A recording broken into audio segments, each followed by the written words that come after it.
ओम सदाशिवसमारम्भां शङ्कराचार्यमध्यमाम् अस्मदाचार्यपर्यन्तां वन्दे गुरुपरम्पराम् श्रुतिस्मृतिपुराणानाम् आलयं करुणालयं नमामि भगवत्पादं शङ्करं लोकशङ्करम् शङ्कारूपेण मच्चित्तं पङ्गीकृतमभूत्यया किङ्करीयस्य सामाया शङ्कराचार्यमाश्रये प्रह्लादवरदो देवो यो नृसिंहः परो हरिः नृसिंहोपासकं नित्यं तं नृसिंहगुरुं भजे श्री सच्चिदानंद शिवाविनव्य नृसिंह भारत्यभिधान्यतीन्द्रान् विद्यानिधीन् मन्त्रनिधीन् सदात्मनिष्ठान् भजे मानवशम्भुरूपान् सदात्मध्याननिरतं विषयेभ्यः पराङ्मुखं नौमि शास्त्रेषु निष्णातं चन्द्रशेखर भारतीम् विवेकिनं महाप्रज्ञं धैर्यौदार्यक्षमानिधिं सदाभिनवपूर्वं तं विद्यातीर्थगुरुं भजे अज्ञानां जाह्नवीतीर्थं विद्यातीर्थं विवेकिनां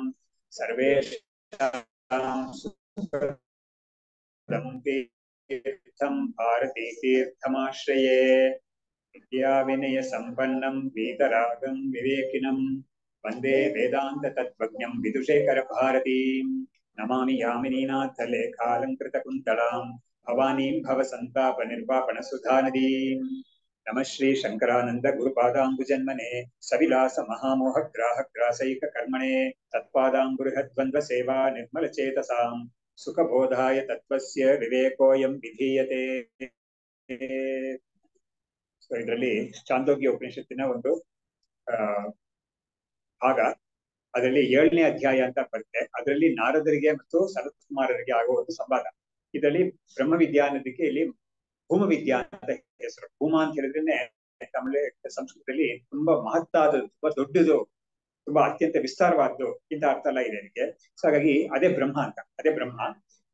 ಆ ವಿದ್ಯಾ ಅದನ್ನ ಹೇಳ್ಕೊಡ್ತಾ ಇದ್ದಾರೆ ಅಂತ. ಸೊ ನಾರದರಿಗೆ ಸನತ್ ಕುಮಾರರು ಮಾಡ್ತಾ ಇರೋ ಉಪದೇಶ. ಸೊ ಅದರಲ್ಲಿ ಇವಾಗ ನಾವು ಯಾವ ಸ್ಟೇಜ್ ಇದಕ್ಕೆ ಬಂದಿದ್ದೀವಿ ಅಂತ ಹೇಳಿದ್ರೆ, ಈ ವಿಚಾರ ಮಾಡಿ ಹೇಗೆ ನಾವು ಬ್ರಹ್ಮವನ್ನು ತಿಳ್ಕೊಳಕ್ಕಾಗುತ್ತೆ, ವಿಚಾರದಿಂದ ಹೇಗೆ ನಾವು ಬ್ರಹ್ಮವನ್ನು ತಿಳ್ಕೊಳಕ್ಕಾಗುತ್ತೆ ಅನ್ನೋ ವಿಷಯವನ್ನ ಅಲ್ಲಿ ಹೇಳ್ತಾ ಇದ್ದಾರೆ. ವಿಚಾರಣೀಯಂ ಯತ್ ಸತ್ಯಂ ವಿಜ್ಞಾನ ಮನನಾದಿಭಿಃ ಧ್ಯಾನವಾನ್ ನ ಮುಕ್ತಿ ಮಾತ್ರೇಣ ಬುದ್ಧೇತ ಇತಿ ಅಬ್ರವೀತ್ ಗುರುಹು. ವಿಚಾರಣೀಯಂ ತತ್, ಯಾವುದು ಬ್ರಹ್ಮವನ್ನ ನಾವು ವಿಚಾರದಿಂದ ತಿಳ್ಕೋಬೇಕು. ಅದು ಹೇಗೆ ಅಂತ ಹೇಳಿದ್ರೆ ವಿಜ್ಞಾನ ಮನನಾದಿಭಿಃ. ವಿಜ್ಞಾನ ಅಂದ್ರೆ ನಮ್ಗೆ ಡೈರೆಕ್ಟ್ ಎಕ್ಸ್ಪೀರಿಯನ್ಸ್ ಅನ್ನೋದು. ಆಮೇಲೆ ಮನನ ಅನ್ನೋದು ಕೇಳಿದ ವಿಷಯದಲ್ಲಿ ತರ್ಕದಿಂದ ಅದರಲ್ಲಿ ಇರೋ ಸಂಶಯಗಳೆಲ್ಲ ಹೋಗ್ಲಾಡಿಸ್ಕೊಳ್ಳೋದು ಉಂಟು. ಶ್ರವಣ ಅನ್ನೋದು ಆ ವಿಷಯ ಏನು ಅಂತ ನಮಗೆ ಗ್ರಂಥದಿಂದ ಗುರುಗಳಿಗೆ ಹೇಳೋದ್ರಿಂದ ತಿಳ್ಕೊಳ್ಳೋದು. ಸೊ ಈಗ ಸ್ಟೇಜಸ್ ಇದೆ. ಸೊ ಮೊದಲು ತಿಳ್ಕೊಳ್ಳೋದು, ಆಮೇಲೆ ತಿಳ್ಕೊಂಡ ವಿಷಯದಲ್ಲಿ ಸಂಶಯಗಳೆಲ್ಲ ಬಂದ್ರೆ ಅದನ್ನೆಲ್ಲ ತರ್ಕ ಅದನ್ನ ಯೂಸ್ ಮಾಡ್ಕೊಂಡು, ಲಾಜಿಕ್ ಯೂಸ್ ಮಾಡ್ಕೊಂಡು ಅದನ್ನ ಹೋಗ್ಲಾಡಿಸ್ಕೊಂಡು ನಿರ್ಧಾರ ಮಾಡ್ಕೋಬೇಕು. ನಿರ್ಧಾರ ಮಾಡಿದ ವಿಷಯವನ್ನ ನಾವು ದೀರ್ಘಕಾಲ ಅದನ್ನ ಚಿಂತನೆ ಮಾಡೋದ್ರಿಂದ ಅದನ್ನ ಒಳಗಡೆ ಸಿಂಕ್ ಆಗುತ್ತೆ ಚೆನ್ನಾಗಿ. ಹಾಗಾಗಿ ನಿರ್ಧಾರ ಮಾಡ್ಕೊಳ್ಳೋದು ಅಷ್ಟು ಕಷ್ಟ ಅಲ್ಲ, ಆದ್ರೆ ಅದನ್ನ ಒಳಗಡೆ ಸಿಂಕ್ ಮಾಡ್ಕೊಳ್ಳೋದಿದೆಯಲ್ಲ ಅದಕ್ಕೆ ತುಂಬಾ ಶ್ರಮ ಅದೆಲ್ಲ ಕೊಡ್ಬೇಕಾಗುತ್ತೆ ನಾವು. ಇದು ತಚ್ಚಿಂತನಂ ತತ್ ಕಥನಂ ಅನ್ಯೋನ್ಯಂ ತತ್ ಪ್ರಬೋಧನಂ ಏತದೇಕಪರತ್ವಂಚ ಬ್ರಹ್ಮಾಭ್ಯಾಸಂ ವಿದುರ್ಬುಧಾಹ ಅಂತ ನಾವು ಯಾವ್ದನ್ನ ನೋಡ್ತಾ ಇದೀವೋ ಅವಾಗವಾಗ ಅದೇ ನಿಧಿಧ್ಯಾಸನ ಅನ್ನೋದ್ರೆ ಒಂದು ರೂಪ. ಸೊ ಹೀಗೆ ಇಲ್ಲಿ ವಿಚಾರಣೀಯವಾದ ಈ ಸತ್ಯ ಇದೆಯಲ್ಲ ಅದನ್ನ ನಾವು ಶ್ರವಣಾದಿಗಳಿಂದ ತಿಳ್ಕೊಬೇಕು. ಅದನ್ನ ಧ್ಯಾನವಾನ್ ನ ಉಕ್ತಿ ಮಾತ್ರೇಣ ಬುದ್ಧಿಯೇತ ಇತಿ ಅಬ್ರವೀತ್ ಗುರುಹು. ಅದರಿಂದ ಬರೀ ಮಾತಿನಿಂದಲೇ ತಿಳ್ಕೊಳಕ್ ಆಗೋದಿಲ್ಲ. ಇದೆಲ್ಲ ಕೂಡ ಸೇರ್ಕೊಂಡು ನಾವು ತಿಳ್ಕೊಂಡಾಗ ಅದು ಸರಿಯಾದ ತಿಳುವಳಿಕೆ ಆಗುತ್ತೆ. ಅದು ಫಲಕಾರಿಯಾಗುತ್ತೆ, ನಮಗೆ ಮೋಕ್ಷ ಅನ್ನೋ ಫಲವನ್ನು ಕೊಡುತ್ತೆ ಆ ತಿಳುವಳಿಕೆ ಅನ್ನೋದನ್ನ ತಿಳಿಸ್ಬಿಟ್ಟು ಮುಂದೆ ಅದ್ರ ಬಗ್ಗೆ ಇನ್ನೂ ಜಾಸ್ತಿ ಮಾಹಿತಿ ಕೊಡ್ತಾರೆ. ಸಂಶಯಂ ಚ ವಿಪರ್ಯಾಸಂ ನಿರಾಕೃತ್ಯ ವಿಶೇಷತಃ ಯದಾ ಜಾನಾತಿ ವಿಜ್ಞಾನಾತ್ ಸತ್ಯವಾದಿ ಭವೇತ್ ತದಾ. ಇವಾಗ ಸಂಶಯ ವಿಪರ್ಯಯ ನೋಡಿ, ಒಂದು ಯಾವುದೇ ವಿಷಯ, ಅದು ಲೋಕದ ವಿಷಯ ಆಗ್ಲೂ ಪರವಾಗಿಲ್ಲ, ಒಂದು ತಿಳುವಳಿಕೆ ಅನ್ನೋದು ಕರೆಕ್ಟ್ ಆಗಿ ನಮ್ಗೆ ಬರ್ಬೇಕಂದ್ರೆ ಅದಕ್ಕೆ 3 ದೋಷ ಇರಬಾರ್ದು. ಅಪ್ರತಿಪತ್ತಿ, ವಿಪ್ರತಿಪತ್ತಿ ಮತ್ತು ಸಂಶಯ ಅಂತ ಅದಕ್ಕೆ ಹೆಸರು. ಅಪ್ರತಿಪತ್ತಿ ಅನ್ನೋದು ಏನು ಅಂತಾನೆ ಗೊತ್ತಾಗದೆ ಇರೋದು, ಏನು ಅಂತಾನೆ ಗೊತ್ತಾಗಲ್ಲ, ಟೋಟಲಿ ಬ್ಲಾಂಕ್, ಅದ್ರ ಬಗ್ಗೆ ಏನು ಗೊತ್ತಾಗ್ತಾ ಇಲ್ಲ ಅನ್ನೋದು ಅಪ್ರತಿಪತ್ತಿ ಅನ್ನೋದು. ವಿಪ್ರತಿಪತ್ತಿ ಅನ್ನೋದು ಅದ್ರ ಬಗ್ಗೆ ಯಾರಾದ್ರೂ ಹೇಳ್ಕೊಟ್ರೆ ಅದನ್ನ ತಪ್ಪಾಗಿ ತಿಳ್ಕೊಂಡು, ವಿಪರೀತವಾಗಿ ತಿಳ್ಕೊಳ್ಳೋದು, ಅದನ್ನ ತಪ್ಪಾಗಿ ತಿಳ್ಕೊಳ್ಳೋದು ಅಂತ. ಆಮೇಲೆ ಸಂಶಯ ಅಂದ್ರೆ ಅದು ಹೀಗೋ ಹಾಗೋ ಅಂತ ಒಂದು ಡೌಟ್ ಬರೋದು. ಹಾಗಾದ್ರೆ 3 ಕೂಡ ದೋಷ. ಆ 3 ದೋಷ ಇಲ್ಲದೆ ಇದ್ರೇನೆ ನಮಗೆ ಸರಿಯಾದ ತಿಳುವಳಿಕೆ ಬರುತ್ತೆ ಅಂತ. ಹಾಗಾಗಿ ಈ 3 ದೋಷಗಳನ್ನು ನಾವು ಹೋಗ್ಲಾಡಿಸ್ಕೋಬೇಕು ಸರಿಯಾಗಿ. ಅದಕ್ಕೆ ಹೇಳ್ತಾ ಇದ್ದಾರೆ ಸಂಶಯಂ ಚ ವಿಪರ್ಯಾಸಂ. ವಿಪರ್ಯಾಸಂ ಅಂದ್ರೆ ವಿಪರೀತಿಪತ್ತಿ ಅಂತ ಒಂದನ್ನ ತಪ್ಪಾಗಿ ತಿಳಿಯೋದು. ಸಂಶಯ ಅನ್ನೋದು ಕೂಡ ತಪ್ಪಾಗಿ ತಿಳುವಳಿಕೆನೆ. ಆದ್ರೆ ಸಂಶಯದಲ್ಲಿ ಏನಿರುತ್ತೆ ಅಂದ್ರೆ ಈಗ ಹಾಗ ಅಂತ ಹೇಳ್ತಾರೆ. ಅವ್ರು ತೋರಿಸ್ತಾ ಇದ್ರಲ್ಲ ಏನೋ ಒಂದು, ಅದು ಅದು ಬೆಳ್ಳದ ಅಥವಾ ಕಪ್ಪದ ಅಥವಾ ಬೆಳ್ಳದ ಅಥವಾ ಕೆಂಪದ ಈ ತರ ಒಂದು ನಮ್ಗೆ ಬಂದ್ರೆ ಅದು ಸಂಶಯ ಅಂತ. ಅದು ಅವ್ರು ಹೇಳಿದ್ದು ಏನ್ ಹೇಳ್ತಾರೆ, ಅವರು ಕಪ್ಪಗಿದೆ ಅಂತ ಹೇಳ್ಕೊಡ್ತಾರೆ ಅಂತ ಇಟ್ಕೊಳ್ಳೋಣ. ಅದನ್ನ ನಾನು ನೀಲಿ ಆಗಿದೆ ಅಥವಾ ಕೆಂಪಗಿದೆ ಅಂತ ತಿಳ್ಕೊಂಡ್ಬಿಟ್ರೆ ಅದು ವಿಪರೀತ ಪತ್ಯ ಆಗುತ್ತೆ, ತಪ್ಪಾಗುತ್ತೆ. ಸೊ ವಿಪರೀತ ಪತ್ಯ ಅನ್ನೋದಕ್ಕೆ ಸರಿಯಾದ ಒಂದು ಎಕ್ಸಾಂಪಲ್ ಯಾವುದು ಅಂದ್ರೆ ಹಗ್ಗವನ್ನು ಹಾವಾಗಿ ತಿಳಿಯೋದು. ಸಂಶಯ ಅನ್ನೋದಕ್ಕೆ ಏನಿದ್ರಲ್ಲಿ ಶಾಸ್ತ್ರದಲ್ಲಿ ಕೊಡ್ತಾರೆ ಅಂತ ಹೇಳಿದ್ರೆ, ದೂರದಲ್ಲಿ ನಮಗೆ ಸ್ವಲ್ಪ ಒಂದು ಒಂದು ಒಂದು ಮೋಟ್ ಮರ ಇದೆ. ಆಕ್ಚುಲಿ ನಮ್ಗೆ ಅದು ಮೋಟ್ ಮರ ಅಂತ ಗೊತ್ತಾಗ್ತಾ ಇಲ್ಲ, ಸ್ವಲ್ಪ ಸಂಶಯ ಬರ್ತಾ ಇದೆ. ಮನುಷ್ಯನ ಮೋಟ್ ಮರನ ಒಂದು ಕಳ್ಳನ ಅಂತ ಒಂದು ಸಂಶಯ ಬರುತ್ತೆ. ಸಂಶಯ ಬಂದ್ರೂ ಕೂಡ ಅವನಿಗೆ ಇಲ್ಲಿಂದ ಮುಂದಕ್ಕೆ ಹೋಗಕ್ಕಾಗಲ್ಲ. ಅದು ಕಳ್ಳ ಅಂತ ತೀರ್ಮಾನ ಮಾಡ್ಕೊಂಡ್ರು ಹೋಗಕ್ಕಾಗಲ್ಲ, ಭಯ ಇರುತ್ತೆ. ಹಾಗಾಗಿ ಸಂಶಯ ಇದ್ರೂ ಪ್ರಾಬ್ಲಮ್, ಅದು ಇದು ನಿರ್ಧಾರ ವಿಪರೀತ ಬುದ್ಧಿ ಇದ್ರೂ ಕೂಡ ಪ್ರಾಬ್ಲಮ್ ಆಗುತ್ತೆ. ಸೊ ಎರಡು ಕೂಡ ಆಬ್ಸ್ಟಕಲ್ಸ್, ಅದ್ ಎರಡನ್ನು ಕೂಡ ನಾವು ಹೋಗ್ಲಾಡ್ಸ್ಕೋಬೇಕು. ಯಾವುದು ಸಂಶಯ ಅನ್ನೋದಕ್ಕೂ ಏನ್ ಡಿಫರೆನ್ಸ್ ಅಂತ ಹೇಳಿದ್ರೆ ನೋಡಿ, ವಿಪರೀತಿಪತ್ತಿನಲ್ಲಿ ತೀರ್ಮಾನವಾಗಿ ತಿಳ್ಕೊಂಡ್ಬಿಟ್ಟ ಅದು ಕಳ್ಳಾನೆ ಅಂತ, ಅಲ್ಲಿರೋದು ಕಳ್ಳಾನೆ, ಮೋಟು ಮರ ಇರೋದು ಮೋಟು ಮರ ಅದು, ಅದನ್ನ ಇವನು ತೀರ್ಮಾನವಾಗಿ ಕಳ್ಳ ಅಂತ ತೀರ್ಮಾನ ಮಾಡ್ಕೊಟ್ಟ. ಅದರಿಂದ ಇವರಿಗೆ ಮುಂದಕ್ಕೆ ಹೋಗಕ್ಕೆ ಭಯ ಆಗ್ತಾ ಇದೆ ತುಂಬಾ. ಆದ್ರೆ ಸಂಶಯ ಇರುವಾಗ ಅಪ್ರತಿಪತ್ತಿ ಅನ್ನೋದು ಏನು ಅಂತಾನೆ ಗೊತ್ತಾಗ್ತಾ ಇಲ್ಲ. ಅಲ್ಲಿ ಟೋಟಲ್ ಬ್ಲಾಂಕ್. ಇವಾಗ ತುಂಬಾ ಇದು ತುಂಬಾ ಕತ್ಲೆ ಇತ್ತು ಇಟ್ಕೊಳ್ಳಿ, ಅಥವಾ ತುಂಬಾ ಫಾಗಿ ಆಗಿದೆ ಅಂತ ಇಟ್ಕೊಳ್ಳಿ, ಅವಾಗ ಏನು ಗೊತ್ತಾಗೋದಿಲ್ಲ ಅಲ್ಲಿರೋದು, ಸ್ವಲ್ಪ ಅದು ಅಪ್ರತಿಪತ್ತಿ.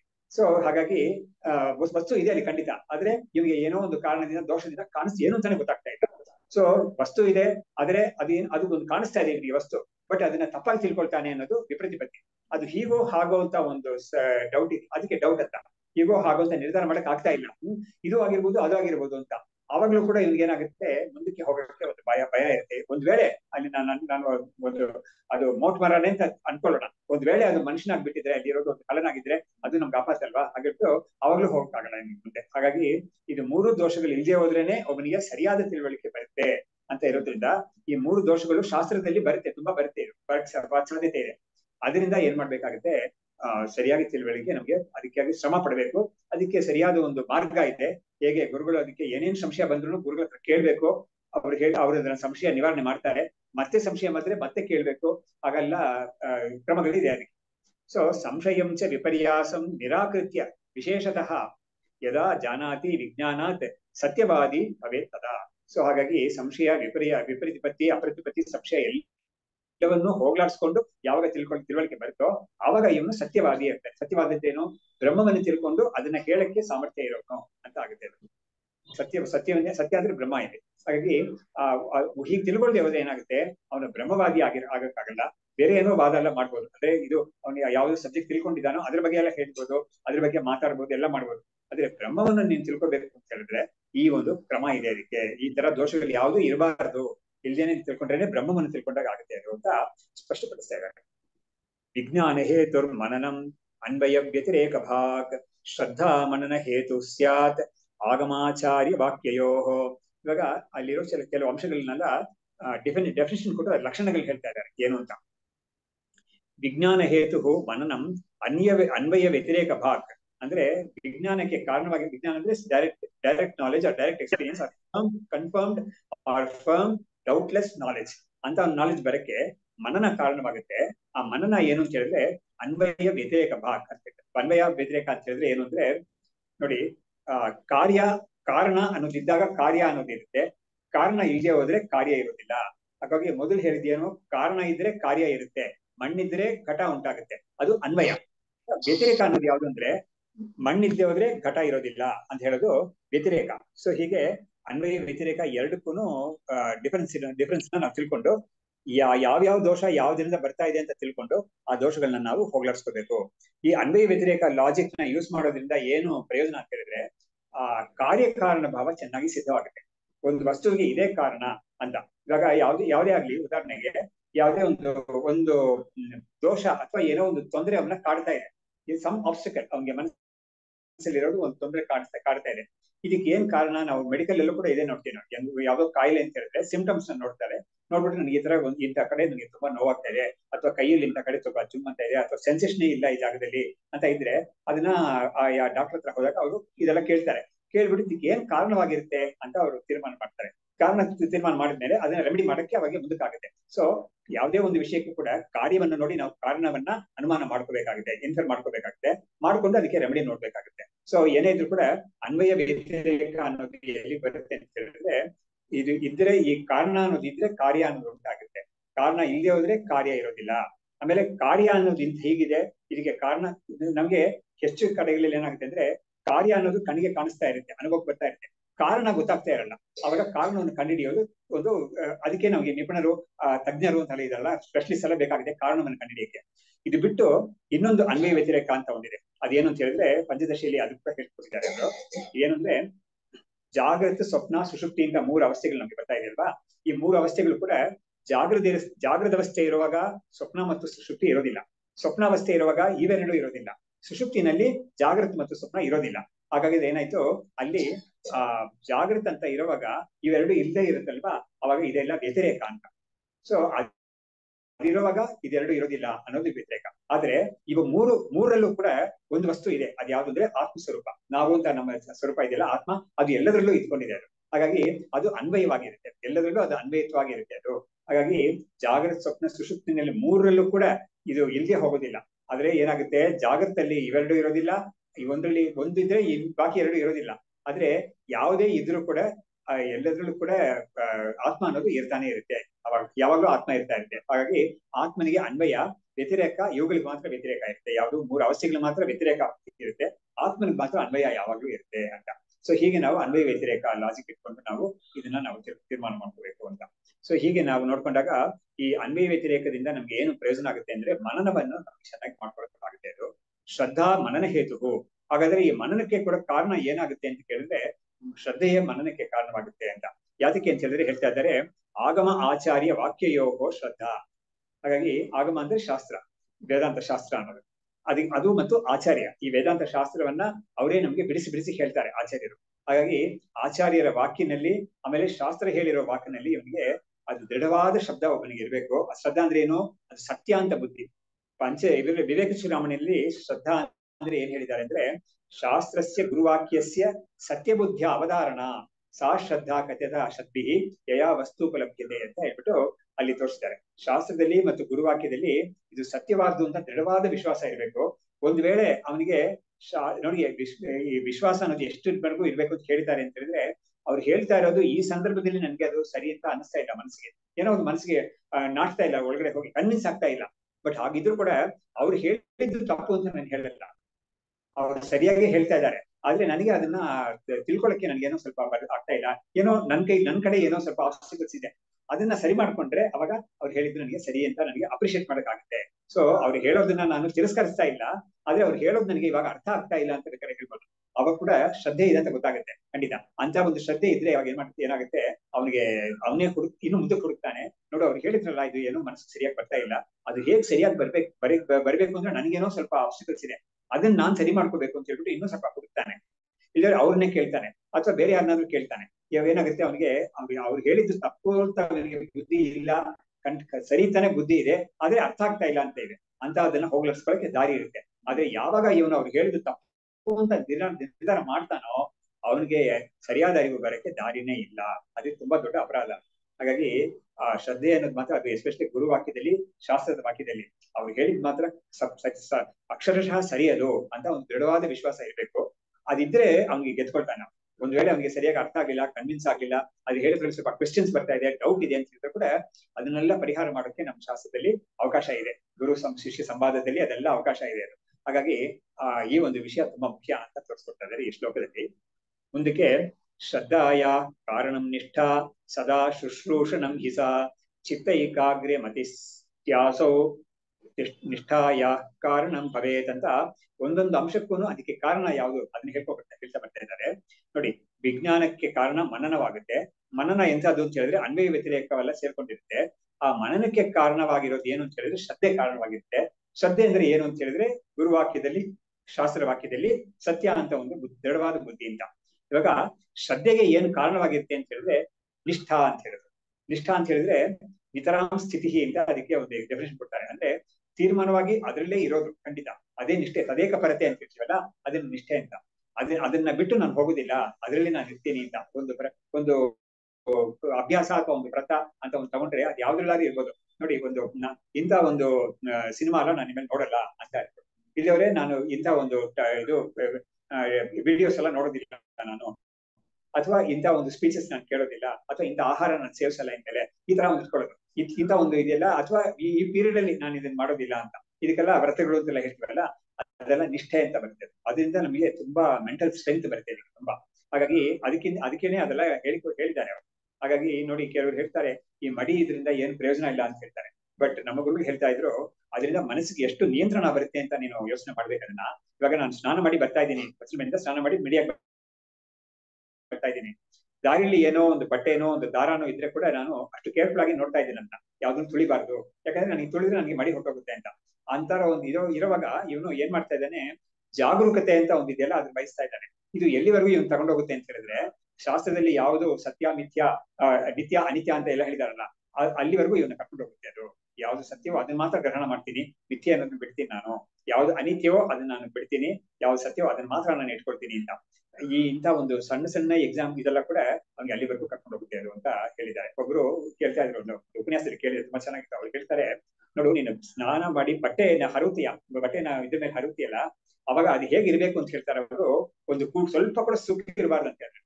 ಅದು ನೋಡಿದ್ರೆ ನಿಮಗೆ ಅಯರ್ನ್ ಮಾಡಿದ ಬಟ್ಟೆ ನೀನು ಅಲ್ಲಿ ಹಾಕಿದ್ಯಾ, ಆ ತರ ಒಂದು ಹಾಕ್ಬೇಕು ನೀನು. ಒಂದು ಕೋಲ್ ಇಟ್ಕೊಂಡೇ ಹಾಕ್ತೀನಿ, ಮಡಿ ಕೋಲ್ ಅಂತ ಹೇಳ್ತಾರಲ್ಲ, ಆ ಮಡಿ ಕೋಲ್ ಇಟ್ಕೊಂಡೇ ಹಾಕ್ತೀನಿ. ಒಂದು ಬಟ್ಟೆನೋ ಸೀರೆನೋ ಇದು ಪಂಚೆನೋ ಏನೋ ಹರಿದಾಗ ಅದು ಹರಿವಿರೋದು ಸ್ವಲ್ಪ ಕೂಡ ಅಲ್ಲಿ ಇಲ್ಲಿ ಸುಕ್ಕಿರಬಾರ್ದು ಅಂತ. ಈ ತರ ಒಂದು ಕೇರ್ಫುಲ್ ಆಗಿರೋದು, ಕೇರ್ಫುಲ್ ಅಂದ್ರೆ ಅಷ್ಟು ಶ್ರದ್ಧೆಯಿಂದ ಅದನ್ನ ಮಾಡೋದು ಅಂತ ಇದ್ರೆ, ಅಂತ ಶ್ರದ್ಧೆ ನಿನಗೆ ಆ ಭಗವಂತನ ತಿಳ್ಕೊಳ್ಳೋ ವಿಷಯದವರೆಗೂ ಕರ್ಕೊಂಡು ಹೋಗುತ್ತೆ ನೀನ ಅಂತ. ಇದರಲ್ಲೇ ನೀನ್ ಇಷ್ಟು ಶ್ರದ್ಧೆ ವಹಿಸ್ಬೇಕಾದ್ರೆ ಅಲ್ಲಿ ಎಷ್ಟು ಬರಬೇಕು ನಿನ್ಗೆ ಅಂತ ಹೇಳ್ಬಿಟ್ಟು ಅದನ್ನ ಹೇಳಿದ್ರು. ನಮ್ಮ ನಮ್ಮ ಜ್ಯೇಷ್ಠ ಮಹಾಸನ್ನಿಧಾನ ಬಗ್ಗೆ ಬರೆದಿದ್ದಾರೆ, ಎಷ್ಟು ಬರೆದಿದಾರಲ್ಲ, ಅವರು ಒಂದು ಉಪನ್ಯಾಸ ಮಾಡ್ತಾ ಇರ್ತಾರೆ. ಮಾಡ್ತಾ ಇರೋವಾಗ್ಲೇ ಅಷ್ಟು ಜನರೆಲ್ಲ ಅವ್ರು ಮಾತಾಡೋದನ್ನ ಕೇಳ್ತಾ ಇರ್ತಾರೆ. ಆದ್ರೆ ಇವ್ರು ಏನ್ ಮಾಡ್ತಾರೆ, ಮಾತಾಡೋವಾಗ್ಲಿ ಕೂಡ ಇವ್ರಿಗೆ ಒಂದು ಕರವಸ್ತ್ರ ಅಂತ ಒಂದು ಇರುತ್ತಲ್ಲ, ಕರ್ಸೀಫ್ ಅಂತ ನಡ್ಸಲ್ಲ, ಇವ್ರು ಸನ್ಯಾಸಿಗಳು ಕರವಸ್ತ್ರ ಅಂತ ಇಟ್ಕೊಟ್ಟಿರ್ತಾರೆ. ಅವ್ರು ಏನೋ ಒಂದು ಕೈ ಇರುತ್ತೆ, ಒದ್ದೆ ಆದ್ರೆ ಒಡ್ಸ್ಕೊಳಕ್ಕೆ ಅಂತ ಇಟ್ಕೊಟ್ಟಿರ್ತಾರೆ. ಅದನ್ನ ಇವರು ಆ ಉಪನ್ಯಾಸ ಮಾಡ್ತಾ ಇರುವಾಗಲೇ ಅಷ್ಟು ಚೆನ್ನಾಗಿ ಅದನ್ನ ಅಚ್ಚುಕಟ್ಟಾಗಿ ಅದನ್ನ ಮಡಿಸಿಟ್ಕೊಡ್ತಾರೆ. ಅದನ್ನ 4-8 ಮಡಿಸಿಟ್ಕೊಂಡ್ರೆ ಇಷ್ಟು ಸಣ್ಣ ಕೈಗೆ ಸಿಕ್ಕೋ ತರ ಇರ್ತದೆ. ಆ ತರ ಮಾಡ್ತಾ ಇರ್ತಾರೆ. ಅದು ಮಡಿಸಿದ್ ಹೇಗಿರುತ್ತೆ ಅಂತ ಹೇಳಿದ್ರೆ, ಅಷ್ಟು ಚೆನ್ನಾಗಿ ಅದಕ್ಕೆ ಕ್ರೀಸ್ ಅಂತ ಹೇಳ್ತೀವಲ್ಲ, ಅಯನ್ ಮಾಡಿದಾಗ ಅಷ್ಟು ನೀಟಾಗಿರುತ್ತೆ ಅದು ಅಂತ. ಸೊ ಅವ್ರು ಮಾತಾಡ್ತಾ ಇರುವಾಗಲೇ ಇದು ಅನಾಯಾಸವಾಗಿ ಇದನ್ನ ಮಾಡಿರ್ತಾರೆ ಅಂತ. ಆಮೇಲೆ ಅವ್ರ ಅನುಷ್ಠಾನ ಮಾಡುವಾಗ ಸುಮಾರು ಒಂದು 20, 30, 40 ತರ್ಪಣ ಕೊಡ್ಬೇಕಾಗುತ್ತೆ. ತರ್ಪಣ ಅಂದ್ರೆ ನೀರಿನ ತರ್ಪಣ ಸನ್ಯಾಸಿಗಳಿಗೆ ಮಾಡ್ಬೇಕಾದ್ರು. ಪಂಚಪಾತ್ರೆಯಲ್ಲಿ ನೀರಿರುತ್ತೆ, ಉದ್ಧರಣಿಯಿಂದ ಅದು ಈ ಕಡೆಗೆ ಹಾಕ್ಬೇಕು, ಇನ್ನೊಂದು ಪಾತ್ರೆಗೆ ಹಾಕ್ಬೇಕು. ಅದು ಹಾಕುವಾಗ ಒಂದು ಚೂರು ಕೂಡ, ಒಂದು ಡ್ರಾಪ್ ಕೂಡ ಕೆಳಗಡೆ ಬೀಳೋದಿಲ್ಲ, ನೆಲದಲ್ಲಿ ಬೀಳೋಲ್ಲ. ಅಷ್ಟು ಸ್ವಿಫ್ಟ್ ಆಗಿ ಮಾಡ್ತಾರೆ, ಅಷ್ಟು ನೀಟಾಗಿ ಇರುತ್ತೆ, ಅದು ಅಷ್ಟು ಚೆನ್ನಾಗಿರುತ್ತೆ ನೋಡಕ್ಕೆ ಅಂತ.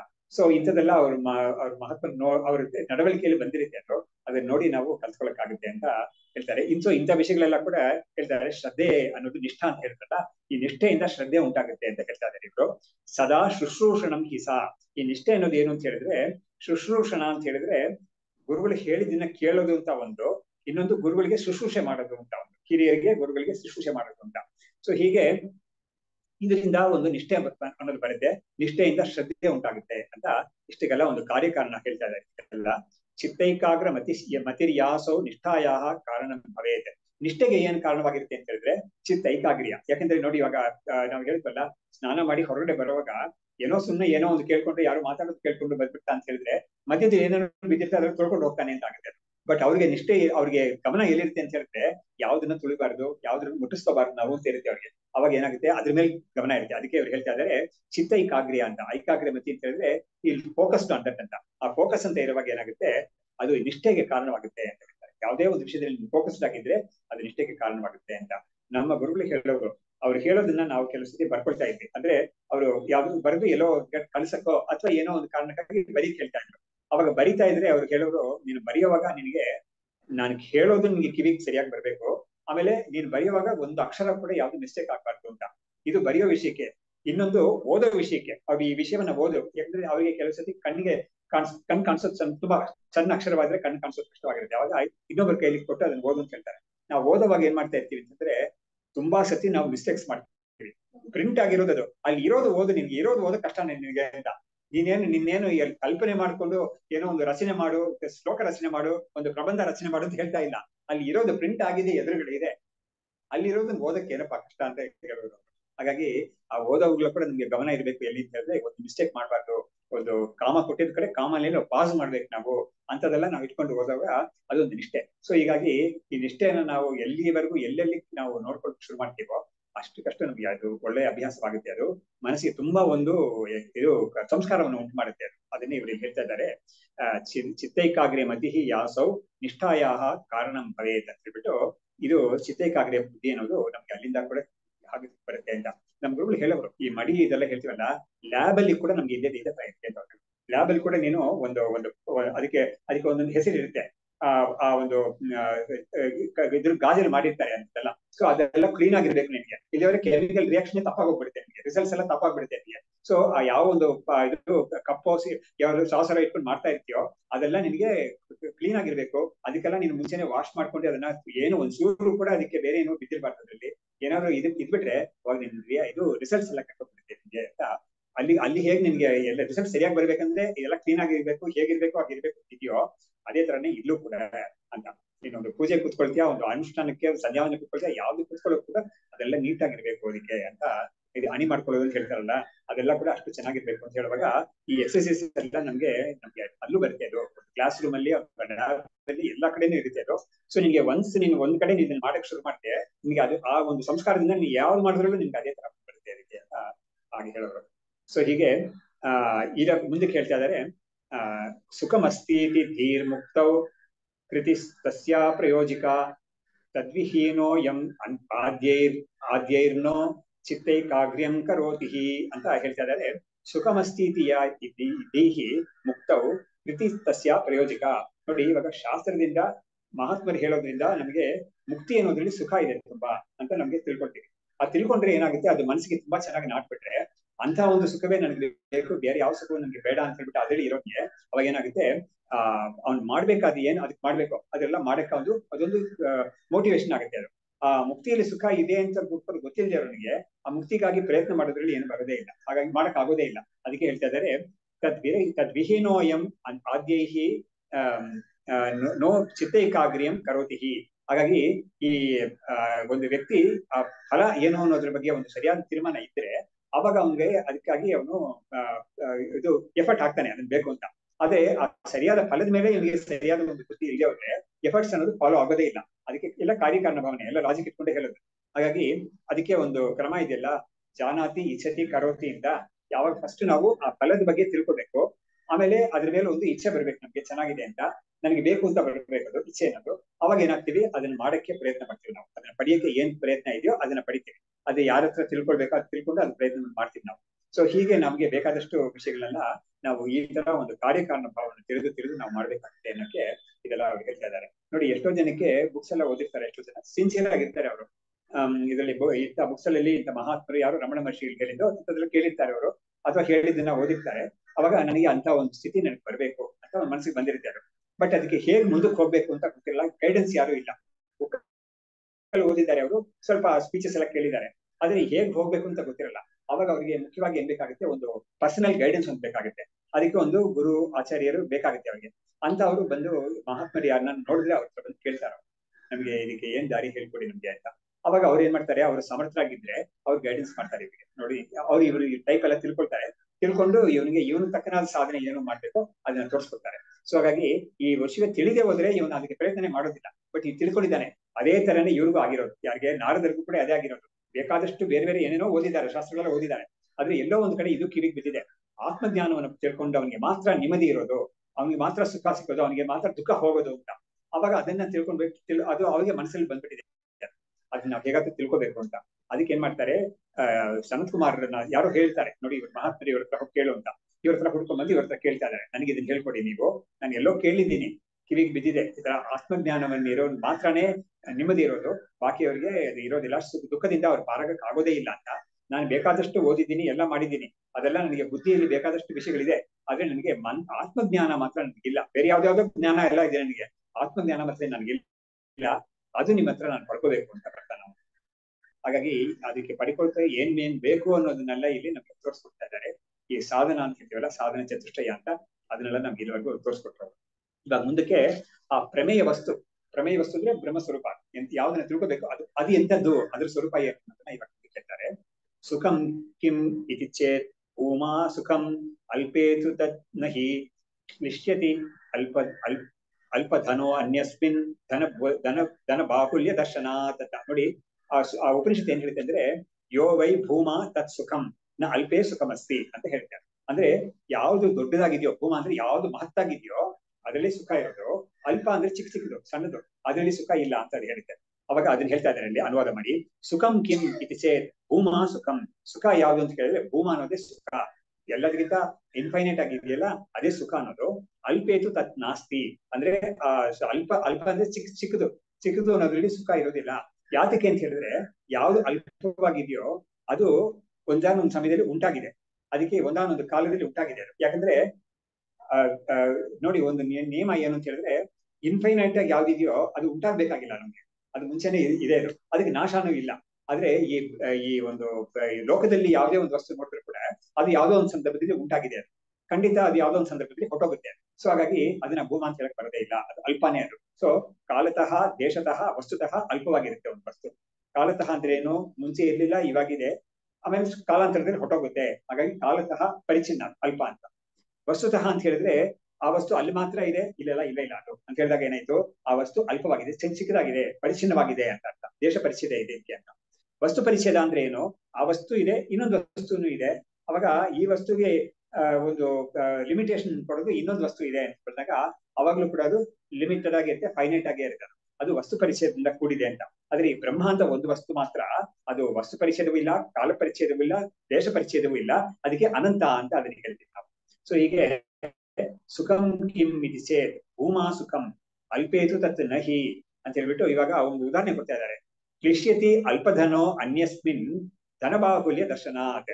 ಇನ್ನೊಬ್ಬರು ತುಂಬಾ ಶ್ರೀಮಂತರಾಗಿದ್ದಾರೆ ಅಂತ ನೋಡ್ಬಿಟ್ಟು ಸ್ವಲ್ಪ ಅಷ್ಟೊಂದು ಶ್ರೀಮಂತಿಗೆ ಇಲ್ದೇ ಇರೋನಿಗೆ ಅದು ನೋಡ್ಬಿಟ್ಟು ಇವನಿಗೆ ಬೇಜಾರಾಗುತ್ತೆ. ಈ ಬೇಜಾರ್ ಅಂದ್ರೆ ಏನು, ಅವ್ನು ಎಂತ ಸುಖದಲ್ಲಿ ಇದ್ದಾನೆ, ನಮ್ಗೆ ಅದು ಇಲ್ವಲ್ಲ ಅಂತ ಒಂದು ಕಷ್ಟ, ಇವನಿಗೆ ಮನಸ್ಸಿಗೆ ಒಂದು ಬೇಸರ ಆಗುತ್ತೆ. ಹೇಗಾದ್ರೂ ಮಾಡಿ ನಾವು ಕೂಡ ಸುಖ ಅಂತ ಒಂದು ಐಶ್ವರ್ಯವನ್ನು ನಾವು ಪಡಿಬೇಕು ಅಂತ ತಿಳ್ಕೊಳ್ತಾನೆ.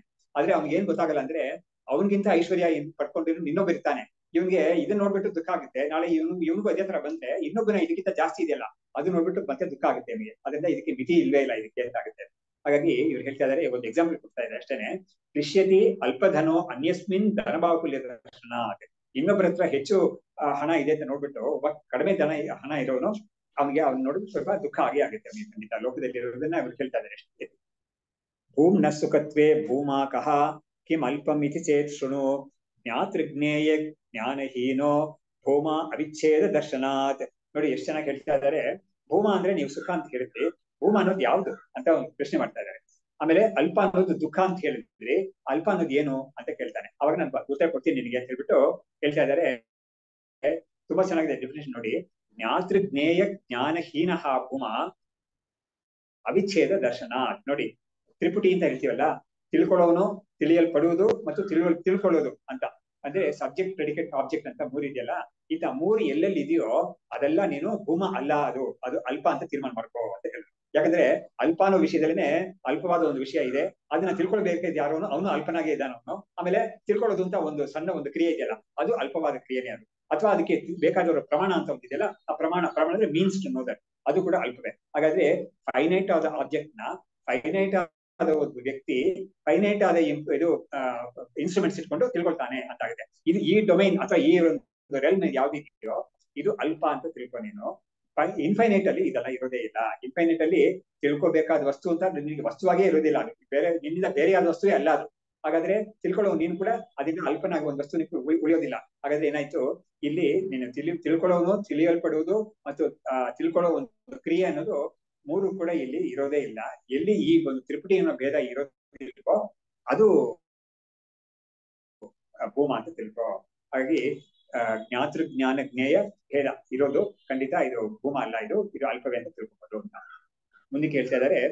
ಜ್ಞಾತೃ ಜ್ಞಾನ ಜ್ಞೇಯ ರೂಪಂ ಮಾಯಾ ಕಾರ್ಯಂ ಇದಂ ಜಗತ್ ಬಹು ವಿಚ್ಛೇದ ಯುಕ್ತತ್ವಾದ್ ಅಲ್ಪಮಿತಿ ಅಭಿಧೀಯತೆ. ಹಾಗಾಗಿ ಅಲ್ಲಿ ಹಿಂದಿನ ಶ್ಲೋಕದಲ್ಲಿ ಕೂಡ ಭೂಮ ಅನ್ನೋದಕ್ಕೆ ಅವ್ರು ಏನ್ ಹೇಳಿದ್ರು, ಅವಿಚ್ಛೇದ ದರ್ಶನ ಅಂತ ಹೇಳಿದ್ರೆ ಅದು ಎಲ್ಲೂ ಬಿಟ್ಟೋಗೋದೇ ಇಲ್ಲ. ನೋಡಿ ಇವಾಗ ನಮ್ಗೆ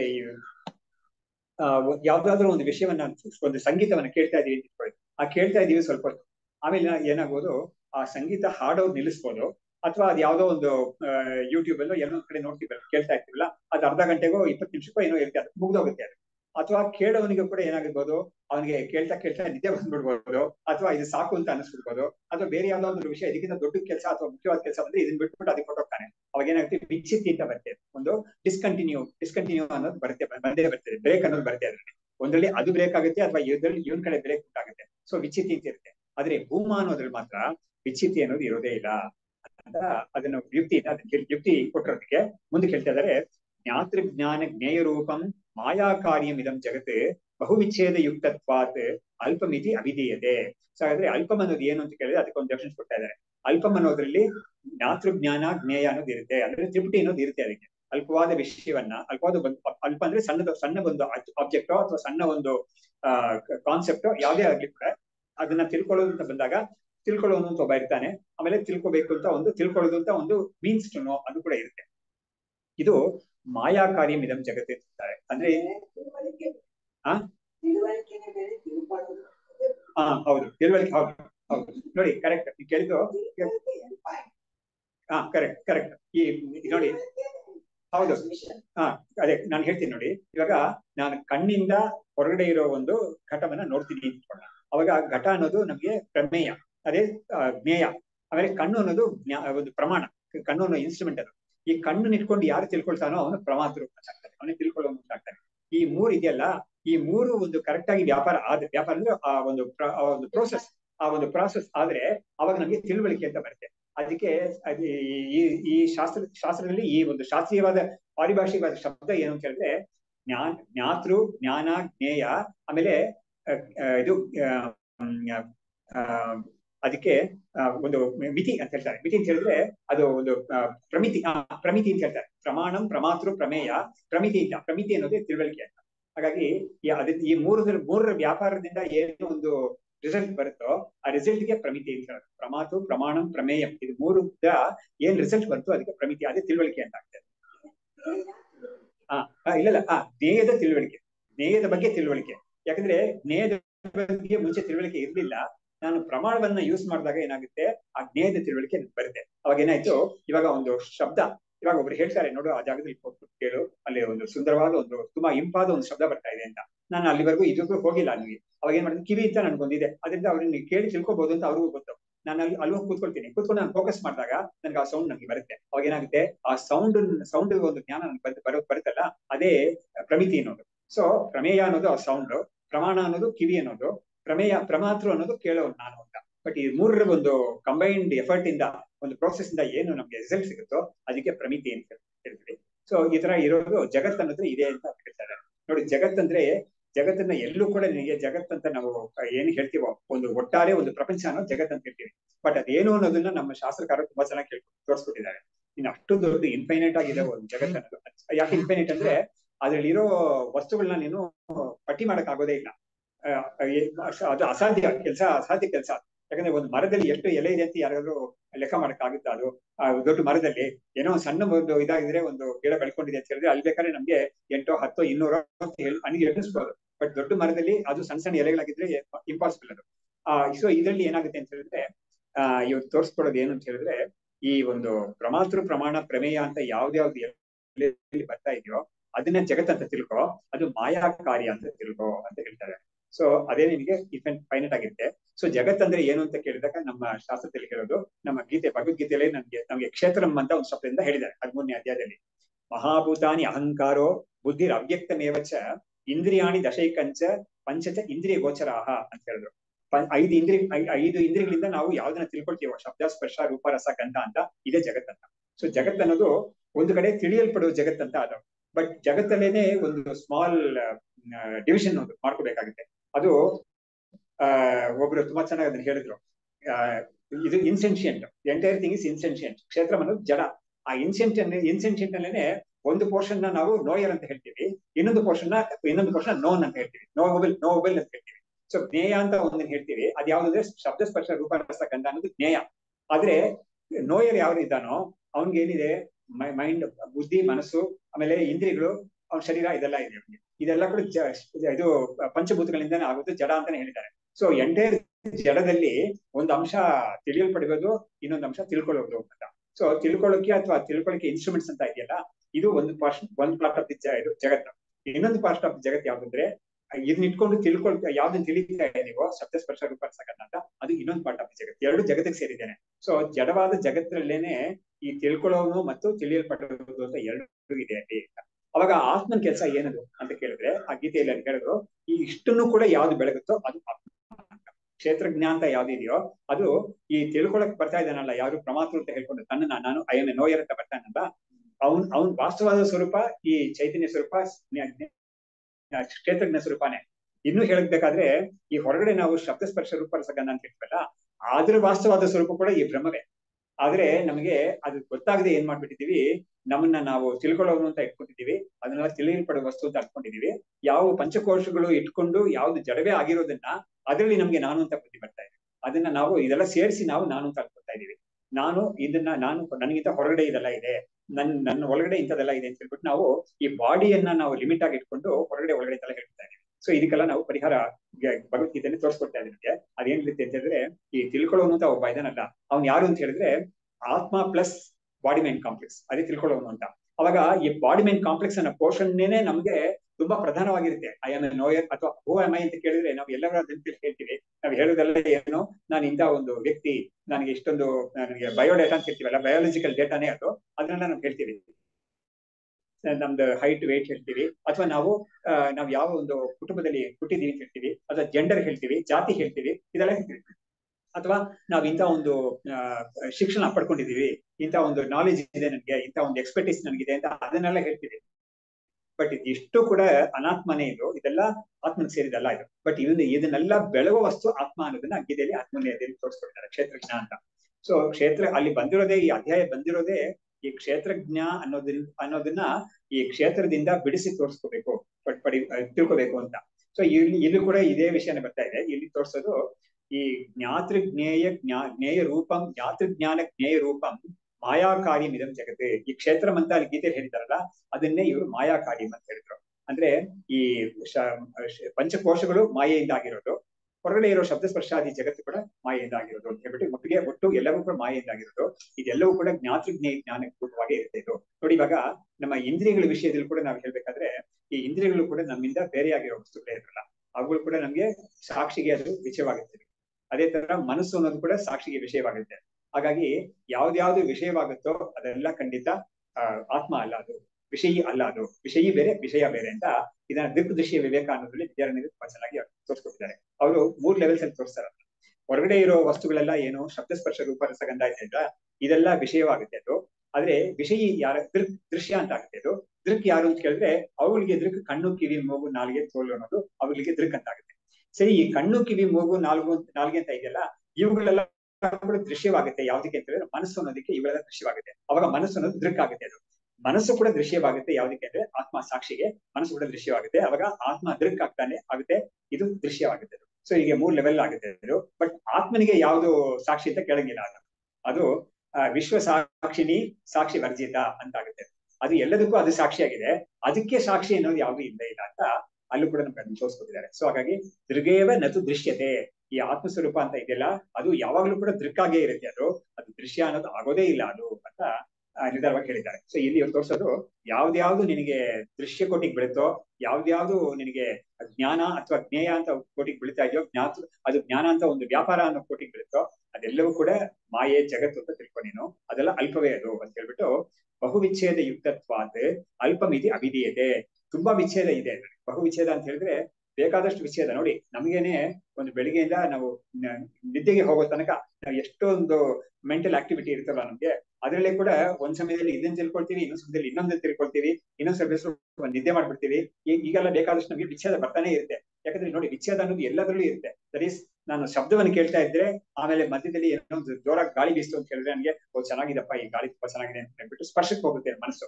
ಸೊ ಶಬ್ದದಿಂದ ಸ್ಪರ್ಶಕ್ಕೆ ಹೋಗುತ್ತೆ. ಆಮೇಲೆ ಕೈಲಿ ಯಾರೋ ಒಂದು ಪ್ಲೇಟ್ ಅಲ್ಲಿ ಏನೋ ಒಂದು ಮಾಡಿದ್ರು ತಂದು ಕೊಟ್ರೆ ಅವರು ಅದನ್ನ ಬಾಯಿಗೆ ಸ್ವಲ್ಪ ಟೇಸ್ಟ್ ಮೇಲೆ ಬುದ್ಧಿ ಹೋಗುತ್ತೆ.